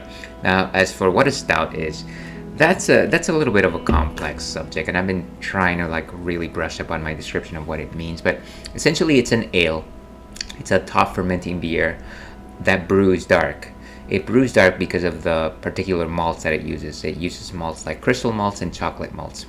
And these generally brew dark, which means that once you actually throw them into the fire to boil, they'll actually have a very opaque quality to them, almost like Coca-Cola.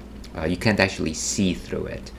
Now, in terms of the flavors, it's actually quite expansive. Actually, before I leave the subject of what a stout is, stouts and porters used to be the same thing back in the days of yore, when they were discovering, oh hey, this is a stout and this is a porter. The first porters or the first stouts were known as porter stouts. And so the main difference these days, there's no actual good way to distinguish them. A lot of people say that the difference between porters and stouts is the fact that while porters and stouts use the same malts, stouts tend to use those malts, but they roast them first. I don't know that that's the case every time, so you tell me.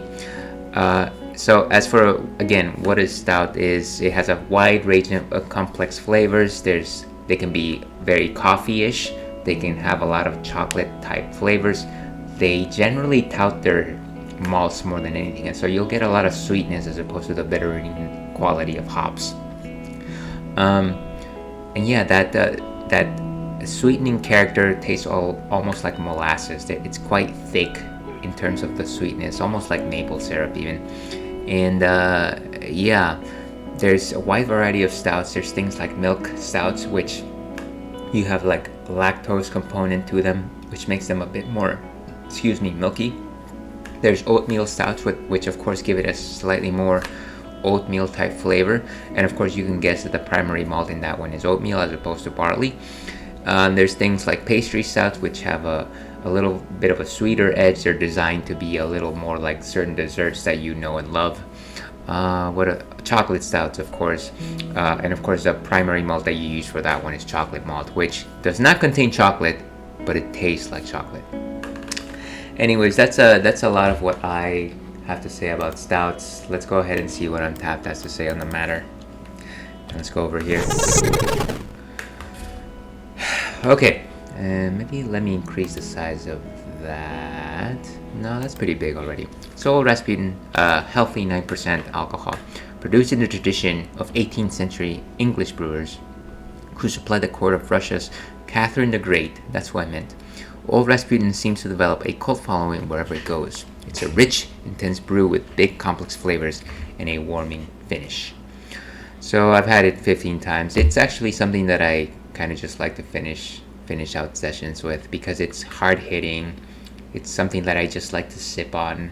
It makes me think a lot. I feel like heavy beers like that have high alcohol just like make me slow down and think, like all the things that have happened and like kind of just slow down and like think about things. That's just my character. I'm an old boy. So that's what Untapped has to say on the matter. Let's go ahead and pour this bad kid.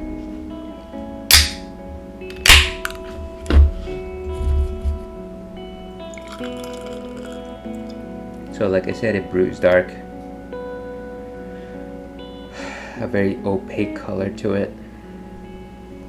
And unfortunately I poured this one improperly, so I've got a lot of head here.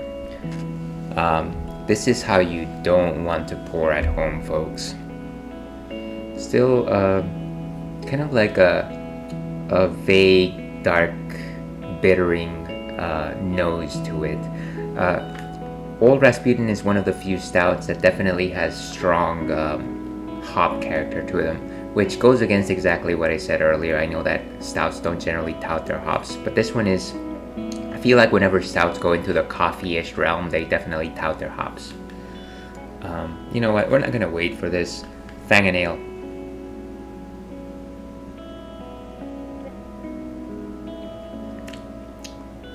So once again, there's very strong coffee there, but it's like a thick coffee, like a coffee made of molasses. There's some slight chocolate flavor to it, but it's not milk chocolate. It's definitely the dark chocolate variety. So if you're into dark chocolate, this is probably something for you. I am not. I like white chocolate, so sue me. But yeah, there's also just like some dark fruit undertones to it. Things like figs and maybe like even like grapes. Yeah, but definitely like an earthy quality to it. This beer, if I were to guess, it was probably roasted. Don't quote me on that, but yeah, definitely a sense of roast there. Again, something to sip on. In terms of a body, it's definitely a 4 out of 5. It's actually pretty thick for what it is. And yeah, there's definitely some bittering notes there, but the bitterness actually presents itself more as of a coffee quality to it. So, to be perfectly honest with you, I hated Old Rasputin when I first started having it, but I don't know, I think it grew on me over time. Kind of like my dear old boy. Let's go ahead and check this in. 3.5 seems solid. You know, and now I realize that I probably did not check in the beer before this one. That's okay. We'll fix that in post. Okay, let me update the ticker.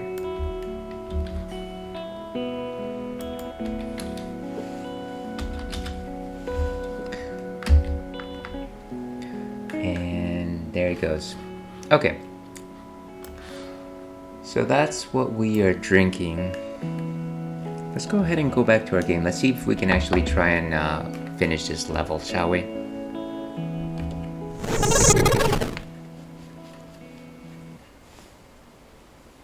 Gotta fix my goggles here, folks. And where's my sound? Okay.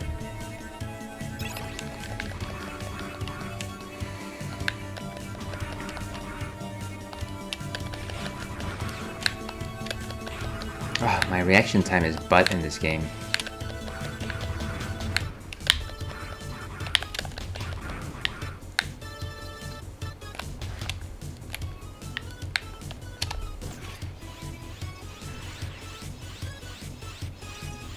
Where did you go?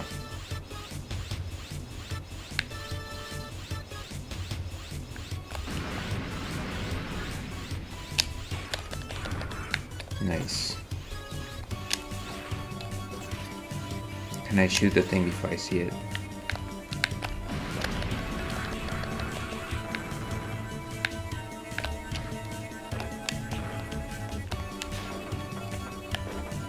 I wish there was a way to destroy these things. I feel like these things actually just rush me.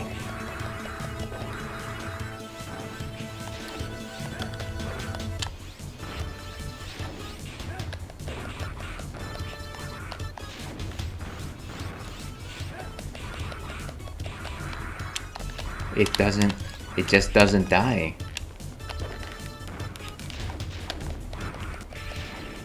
And of course that was a big oversight. Sorry, my goggles are just pressing against the top of my ears. Or like Todd once said, my freaking ears! It's not gonna move, is it?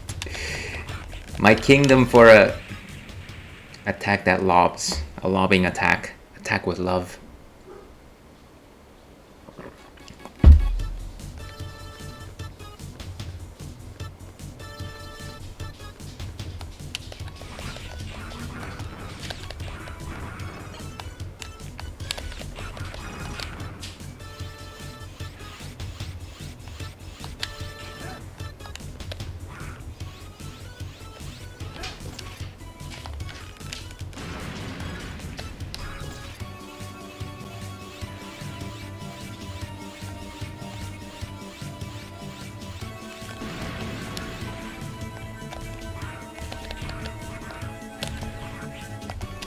I wish I could slice these shots.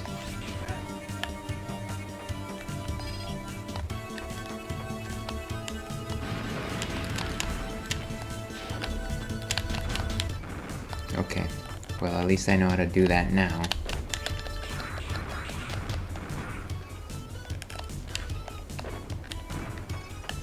You know what, can I just...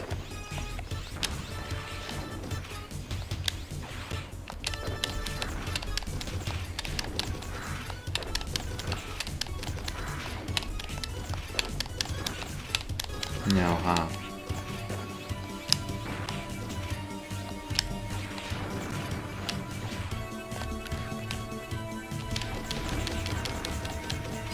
Okay, well, that certainly didn't really make a case for doing that.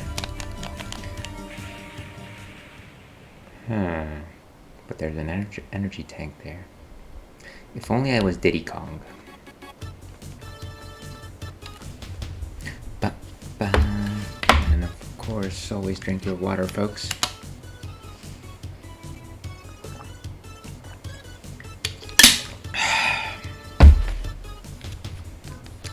Let's jam.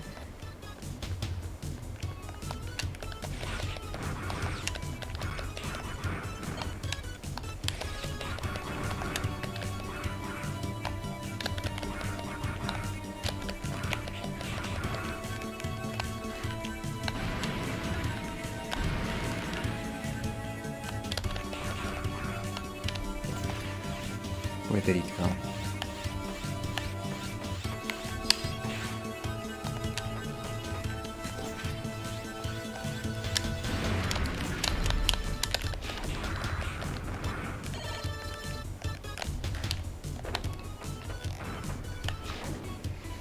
Yeah, so really it's these spin tops that just bother the heck out of me.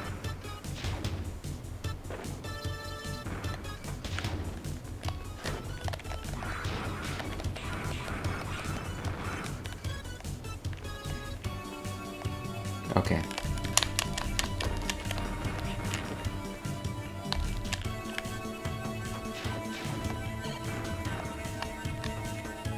That's of course the energy tank that I saw.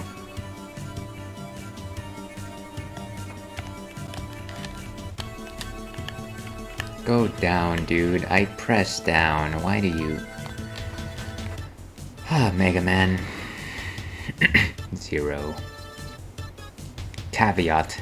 The caveat is that it's actually 0, it's not Mega Man. Okay.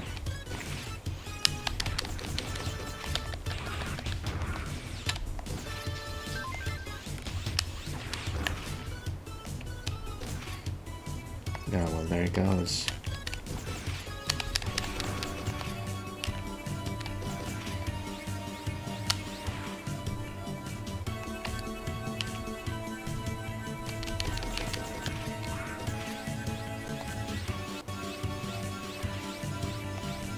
Where are you?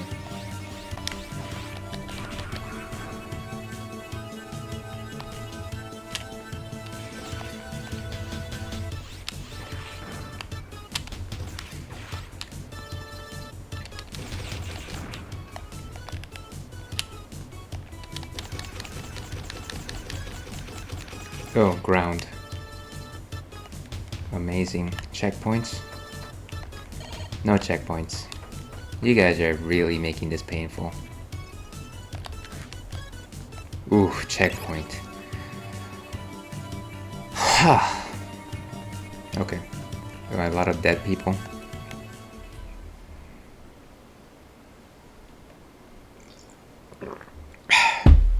Run. Now. Hold on a second here, folks. I know this is a pretty tense scene, but... Alright.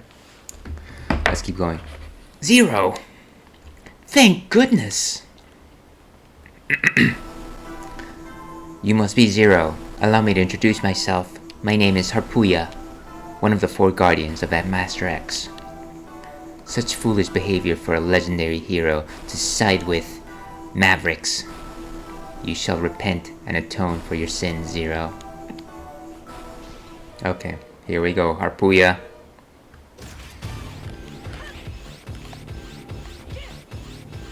Wait a second. What is... He just pile drive me?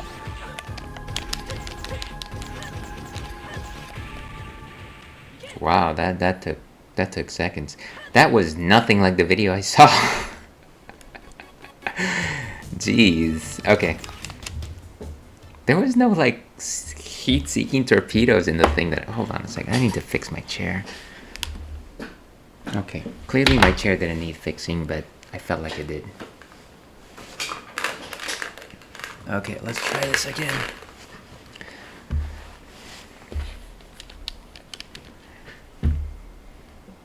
Okay.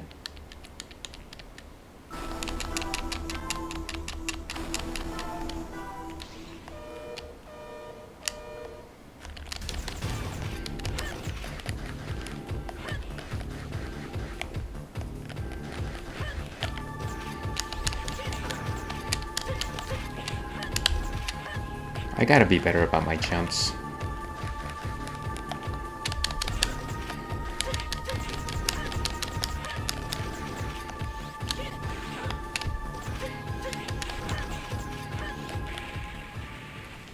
So there's a lot of jumping that I have to commit to, I think, just to dodge some of these attacks.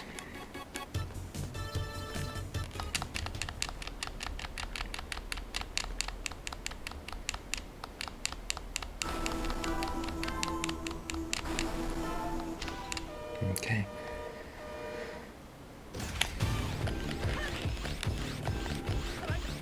I have to make sure that it doesn't grab me.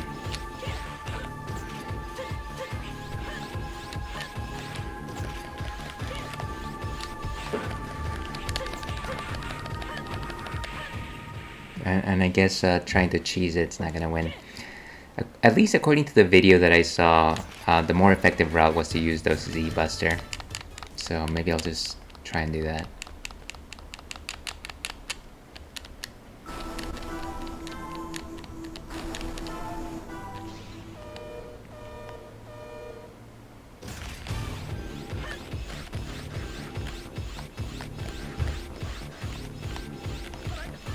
Wait a second.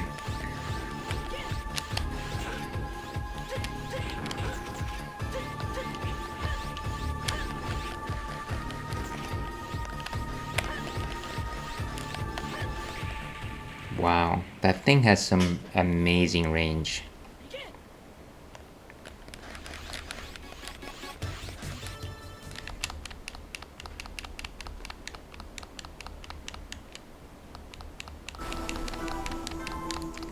Could we do a little less of the introduction and more of the fighting?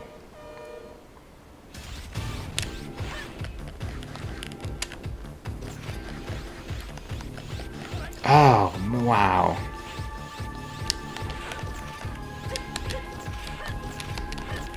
I gotta remember to jump. And I'm down. Boom. It takes like 4 different health bars. 4 different health bars. What am I talking about? At the very least, the key of the fight is actually right there. I just need to make sure that I dodge those lasers. It really is the lasers that's getting me. It seems like dodging the pile driver is easy enough.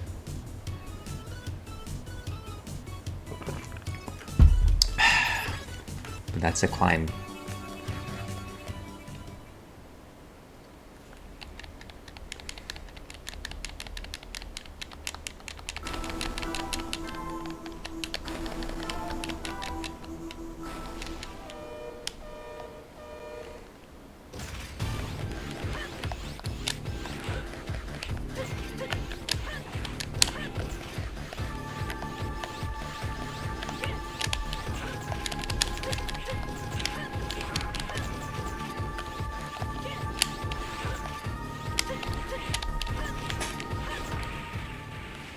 And yeah, okay. Well, let's keep trying, folks. I feel like I just gotta calm down here. I'm a bit riled up. You know what? The stress is over because I finished that absurd level. That actually was quite challenging.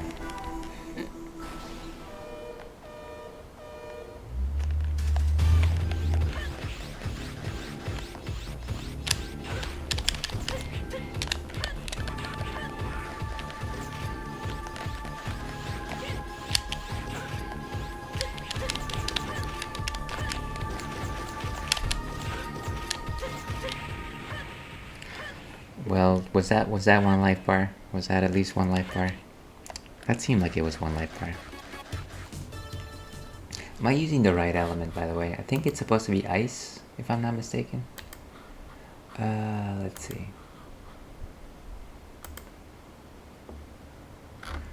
So Harpooia is not listed here, of course. Blizzard Arrow.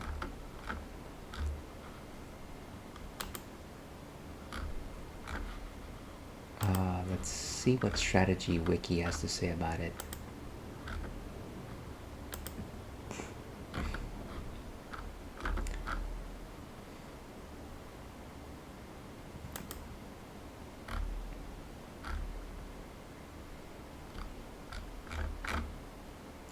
Let's see, Sage Harpooia. He's a member of the Four Guardians. He served as a secondary antagonist, main antagonist for the first half of Mega Man 02, and supporting character in Mega Man 03. What is this strategy? Design, personality, history. Harpooia rides as a falcon. That's interesting.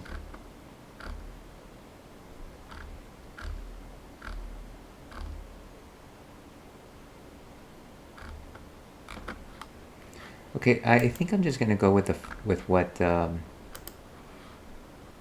the original suggested order said, that Harpooia is weak against ice.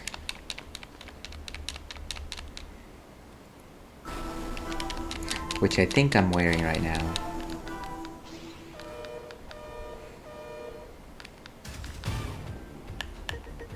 Yeah, it's ice. So I guess I've been doing...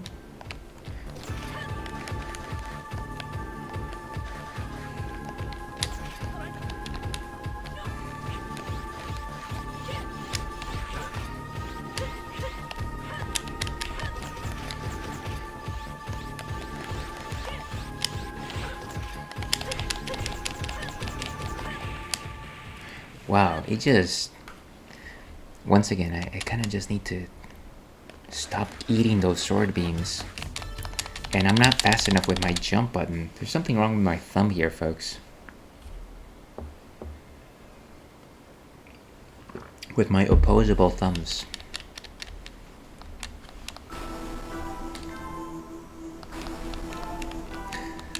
Alright. I do like your style though, Harpuya. Gotta give it to you for the...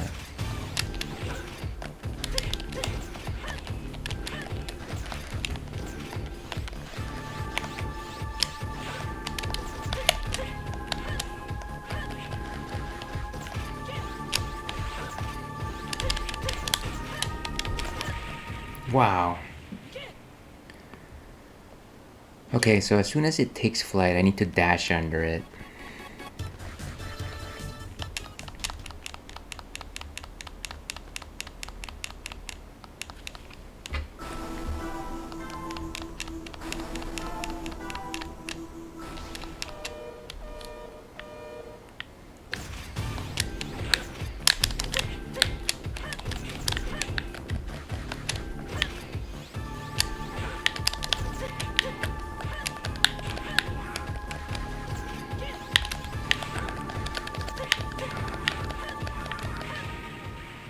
I am nowhere close. I just need to up my dodge game.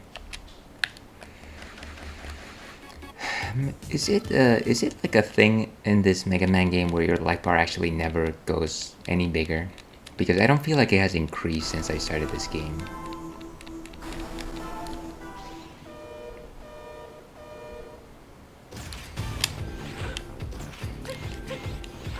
Why am I just eating it? Jeez. Boom.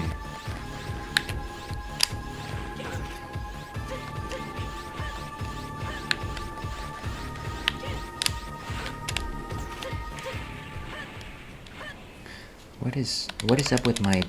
I feel like I'm jumping, but it's the controller's not responding. You know what, let's go ahead and change the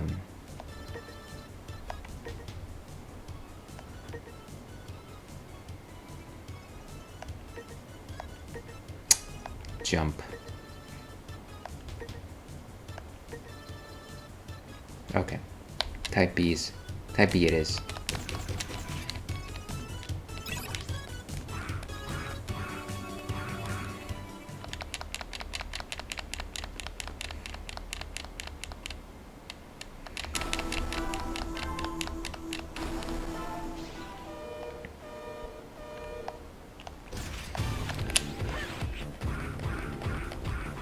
Wait a second, that is also not what I wanted. It changed my dash. Where's the... okay. Is it just type A?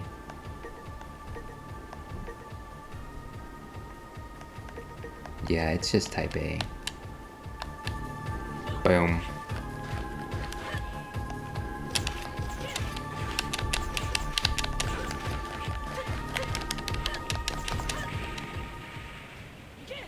So once again, as soon as Harpuya leaps, I have to just try to dash under it.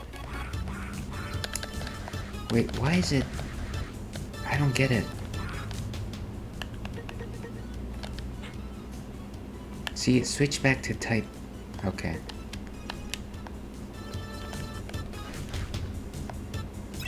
Okay, there it goes. Is my element okay? Is that fine?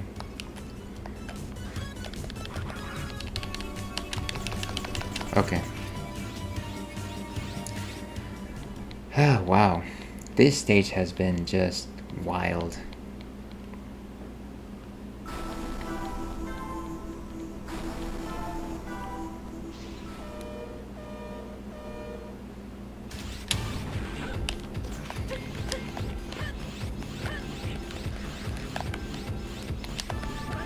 Oh, wow. I just jumped right into it.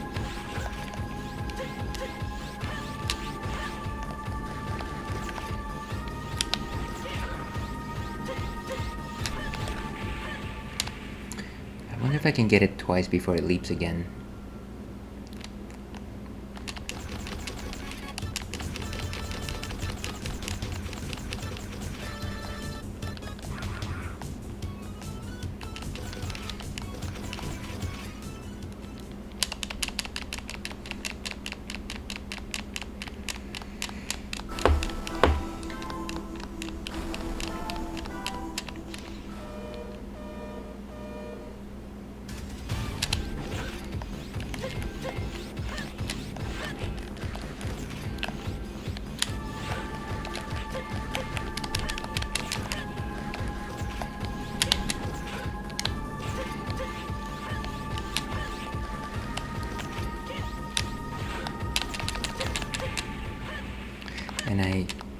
feel like one. Again, it's probably just reflexes at this point. It's probably good beer here, but just I see the thing coming and I don't react. All right, let's actually try.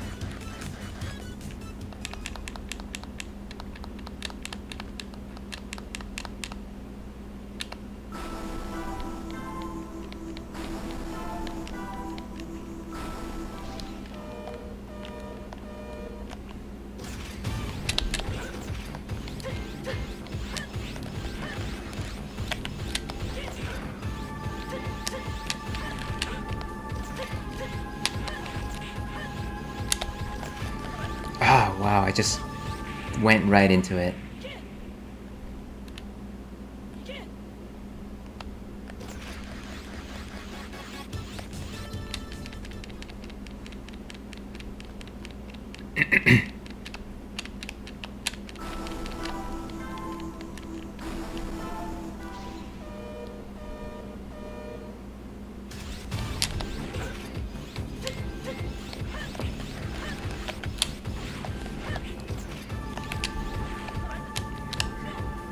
I gotta aim better. And I've got no invincibility frames here. That's also a problem. Just a second here, folks.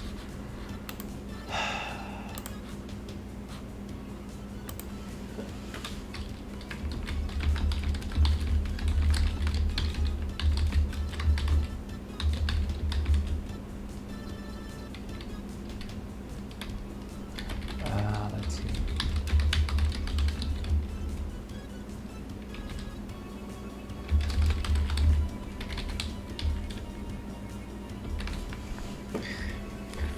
Okay. Let's go Harpuya. I wonder if that's actually how you pronounce that. Harpuya. Harpuya. Harpuya.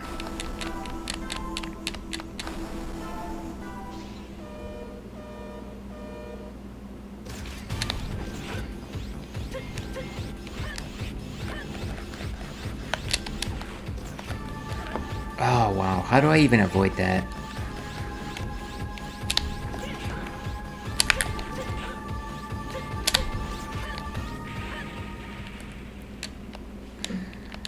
Maybe I should... No, I think the charging is actually working, it's not...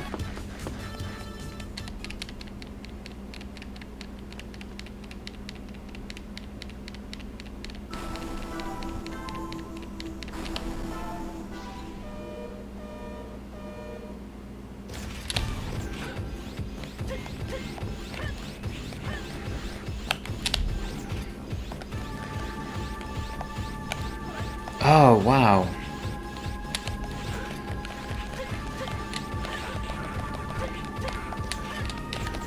No matter what attack I actually connect, it'll always go into that little triple beam thing, which is frustrating.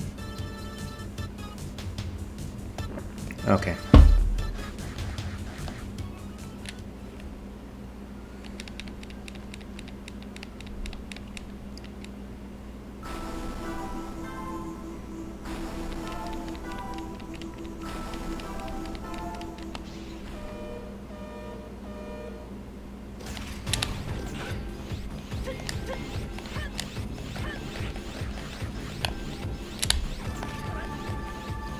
Boom.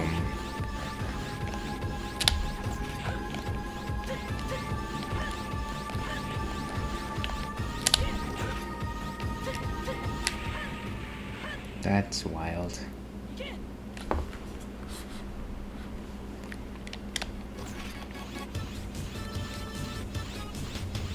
Well, it wouldn't be the Ails and Fails Twitch stream if we didn't have copious amounts of fails. So we're gonna keep trying. Like I said, I just gotta get better at my dodging. If I could just get that 1 point right.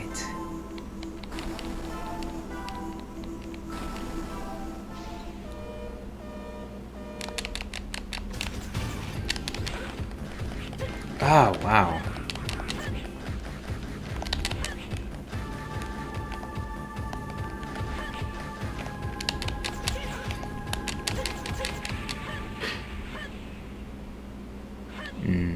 think the charging is right.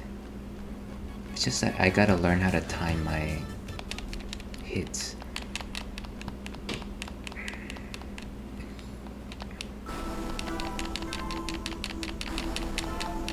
I do like your helmet, Harpuya.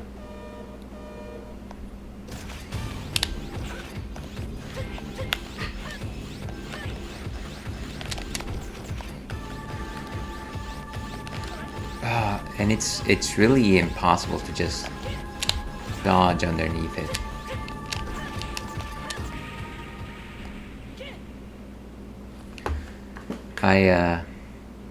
Yeah, like I said, I watched a video on how to beat this guy, and of course it was like this perfect no damage run, which was wonderful, but they really were just doing this very basic technique. And this seems just so much more chaotic.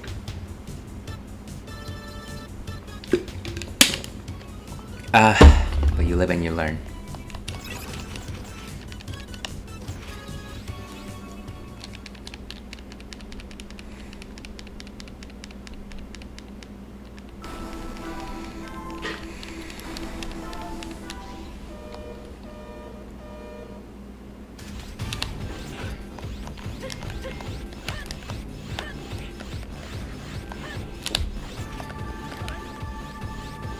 Boom.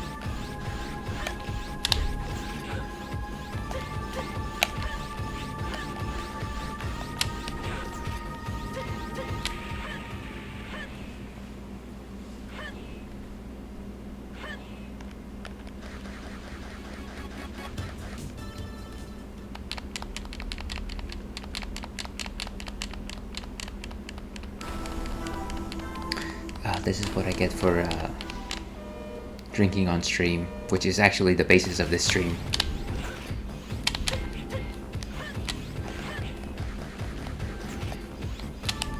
I wish there was like a shield.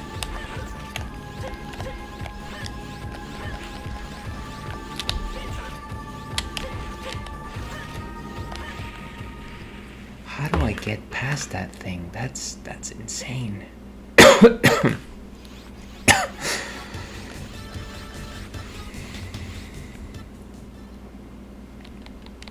Maybe I just need to jump it. Maybe try to jump it as opposed to dash through it.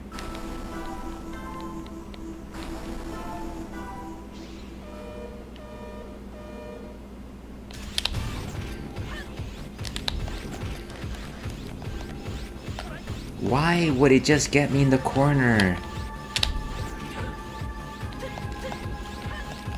Jump.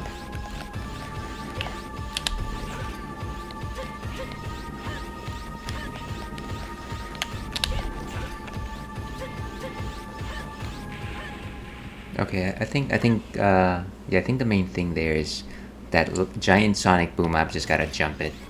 I have to stop rushing to try to get behind it, and I just gotta be patient with it.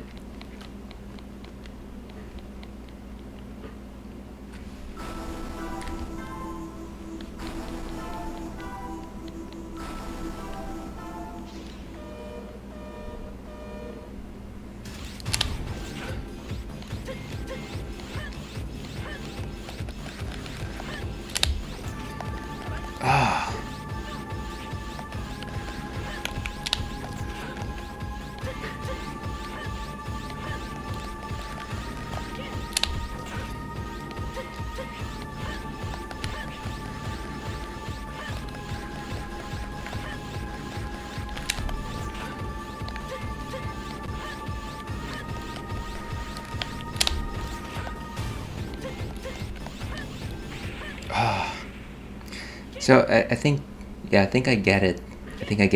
I think the problem is whenever Harpuya is like halfway across the screen close to me, it's a lot more difficult to dodge those things. It's a good thing we've got high quality H2O with us.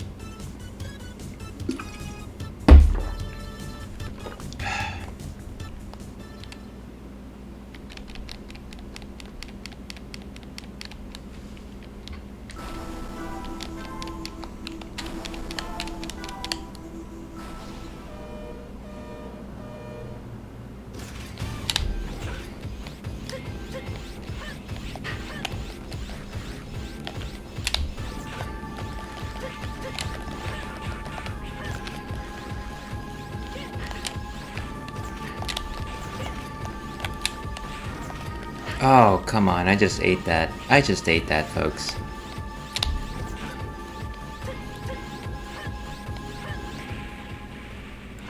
Yeah, so I've got to find a way to... I wish that there was ledges on the side so that I could do like a wall jump.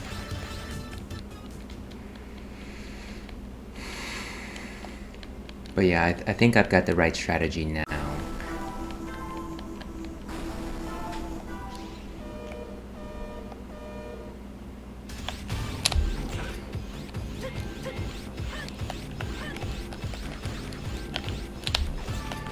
Oh, man.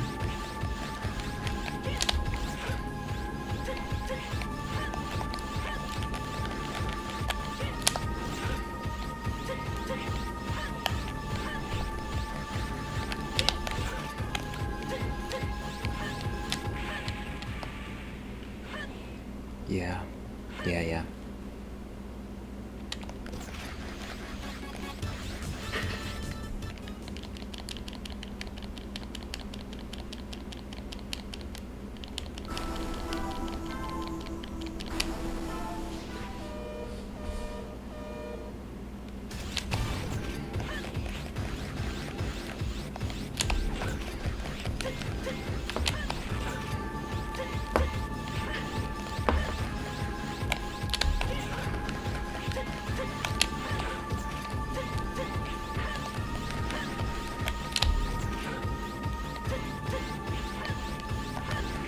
Wow. So maybe when he's actually close to me, that's when I actually have to jump. Or dash, I mean.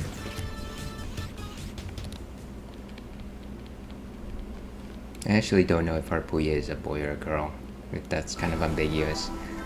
When they are close to me, I should dash. For that final beam.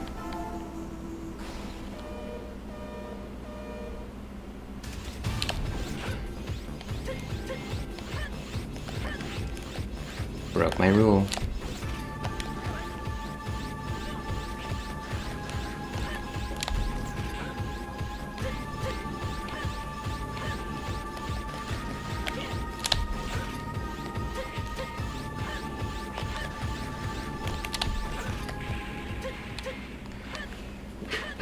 This is one tough cookie.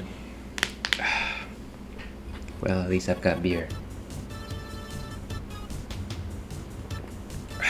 What time are we?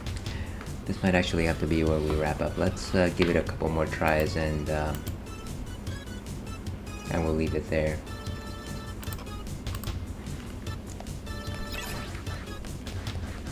Live or die.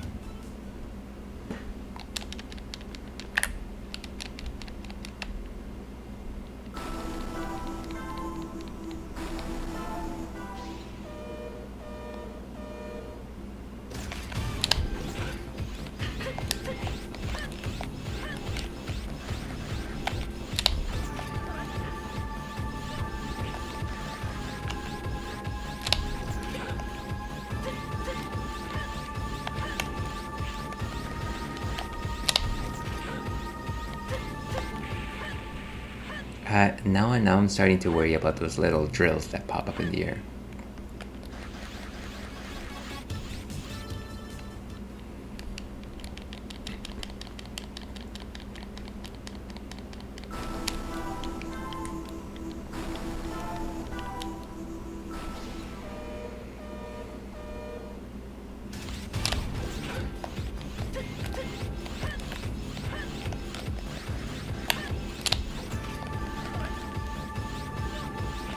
Oh, I keep doing that.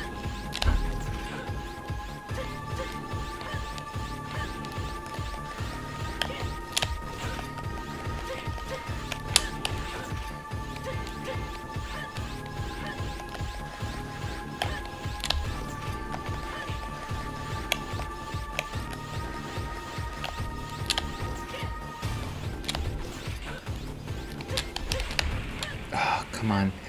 Maybe I should just slash those things. Maybe that's the idea there.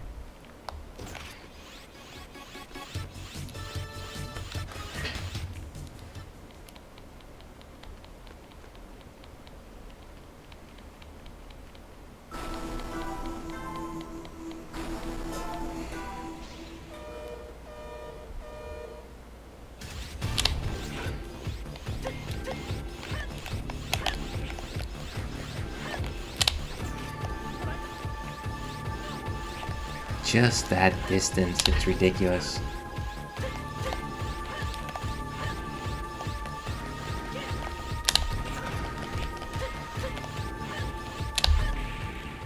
Dang. Detach the rear vehicle.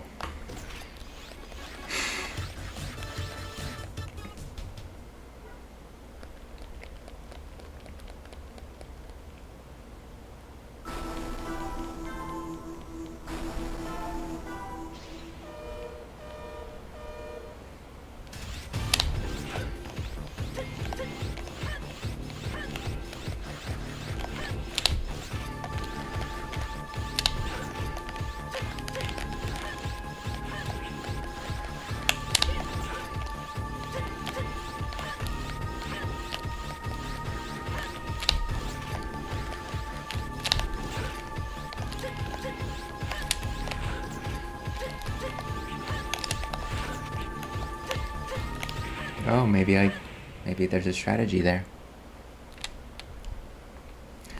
This is getting interesting.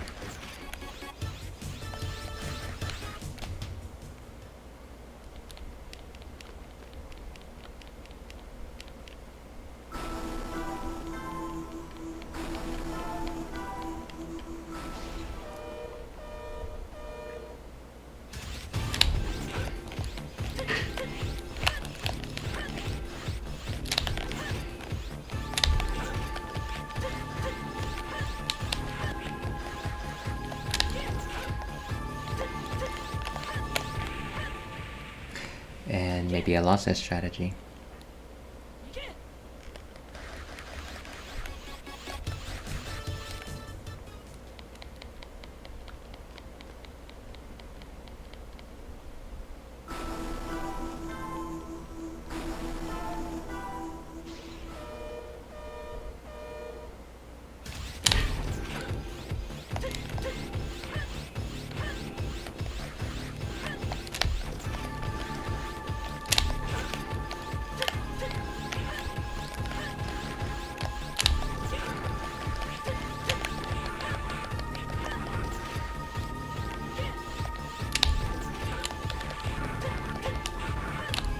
Wow, jump, boy!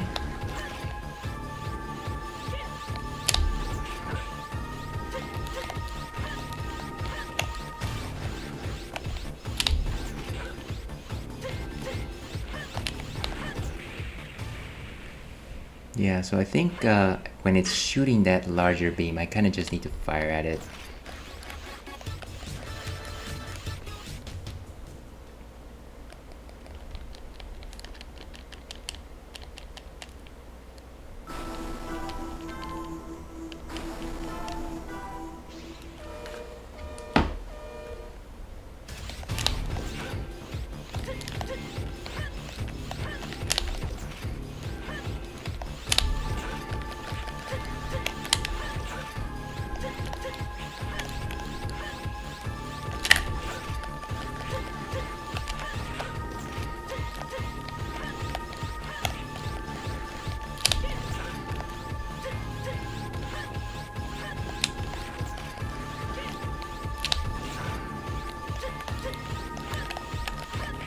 Wow. Okay, let's give it one more shot, and I think that'll wrap it up for us. I think we've had enough pain for one session.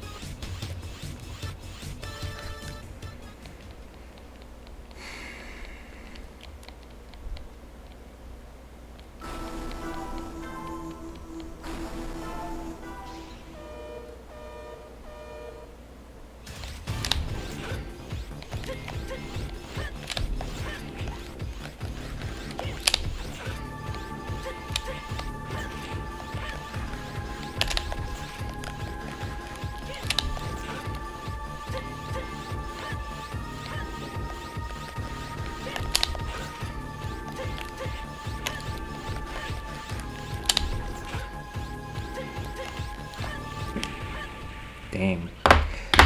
Okay. Oh, wow. You know what? I think I think that's it for today. It's been good. So let's go back to intermission. We'll finish this fight next time. Let's go with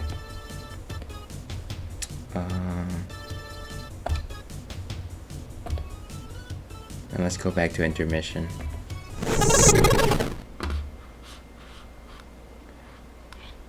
Did I go back? Okay, yes. I actually just need to shut this down. And you know what? For this one, let's go ahead and do one of these. There we go. Let me actually go get young boy Churro for this one. Churro! Come here, buddy. Here you go. Come here. Ah, yeah. Sorry, buddy. Alright. Kinda need some company for this one. So, like I said, I did want to say a couple more things about good old boy Bacon for the ale pack out there. And why not have Churro around to hear some of this. Bacon was a very good boy. And you know, I think most of those of you that knew him kind of knew that. I feel like you know, whenever I would show off my two boys, Bacon was generally the favorite one, and maybe that's because he was a little slower and he was a little more how to say, well, he generally just had a far more calm nature. He would love to be pet, but he didn't really force himself on you, which is something that this guy still has to learn, unfortunately. But that's just his personality. That's okay, forgive him. Bacon was always a very selfless kid. I feel like despite everything that we put him through, he he kind of just put up with it.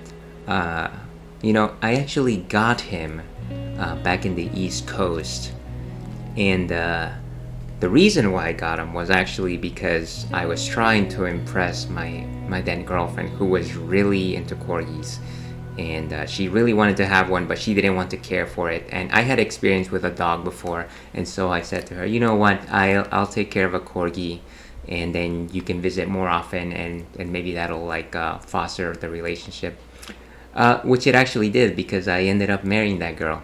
But yeah, Bacon was with me for, I think, ever since he was like 3 months or something like that. And yeah, he put up with all of my immature behaviors. He definitely never, how to say, I don't think that he ever had a good master, if we're gonna put it that way.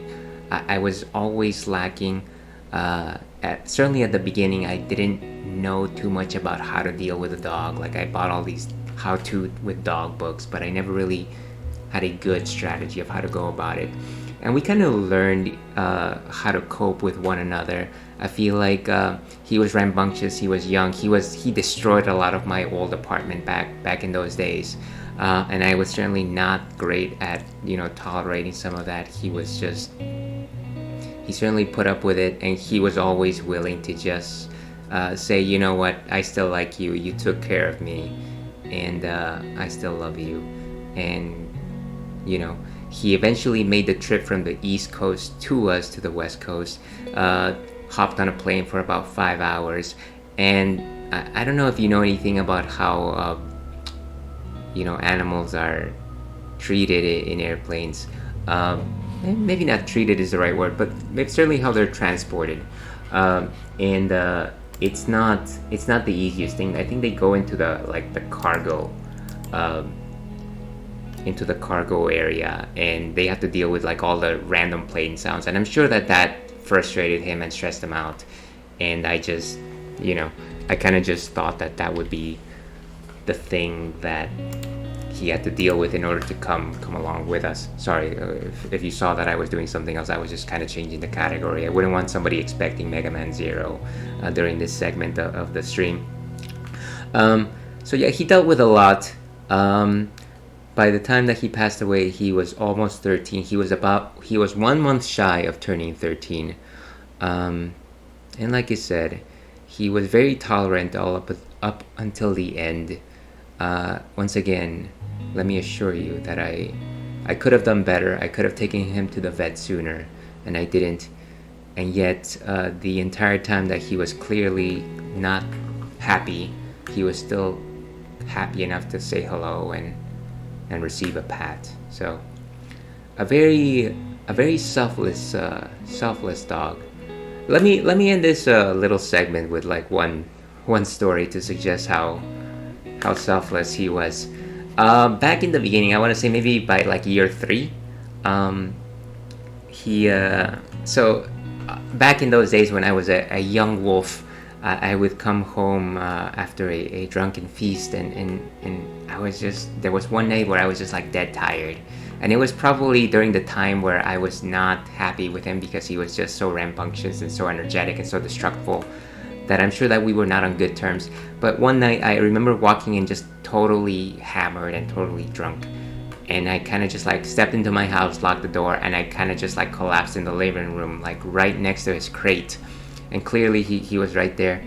And I woke up the next morning, and there was like this strange feeling in my head, and I was wondering like what is that?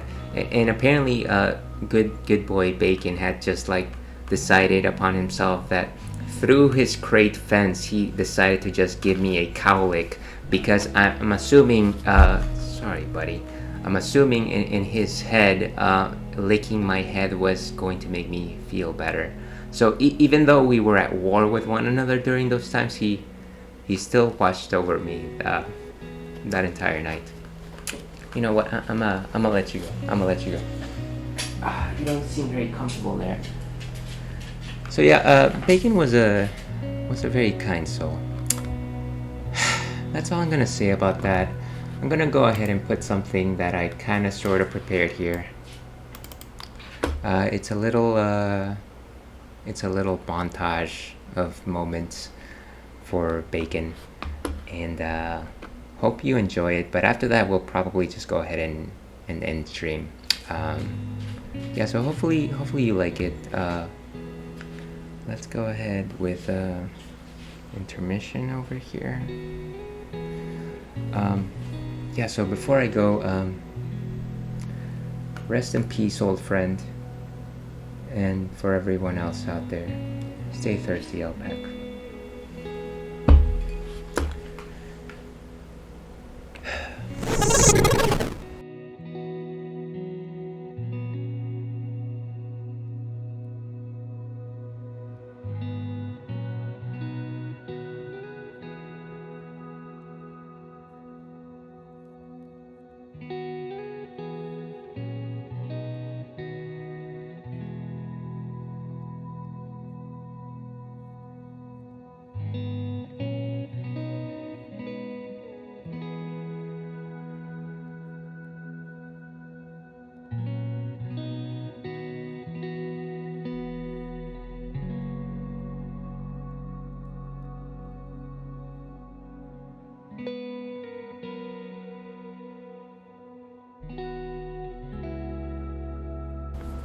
Sorry about that, folks. It seems like my Google is not working.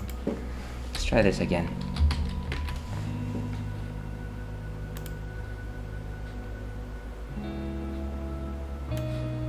Okay. Try.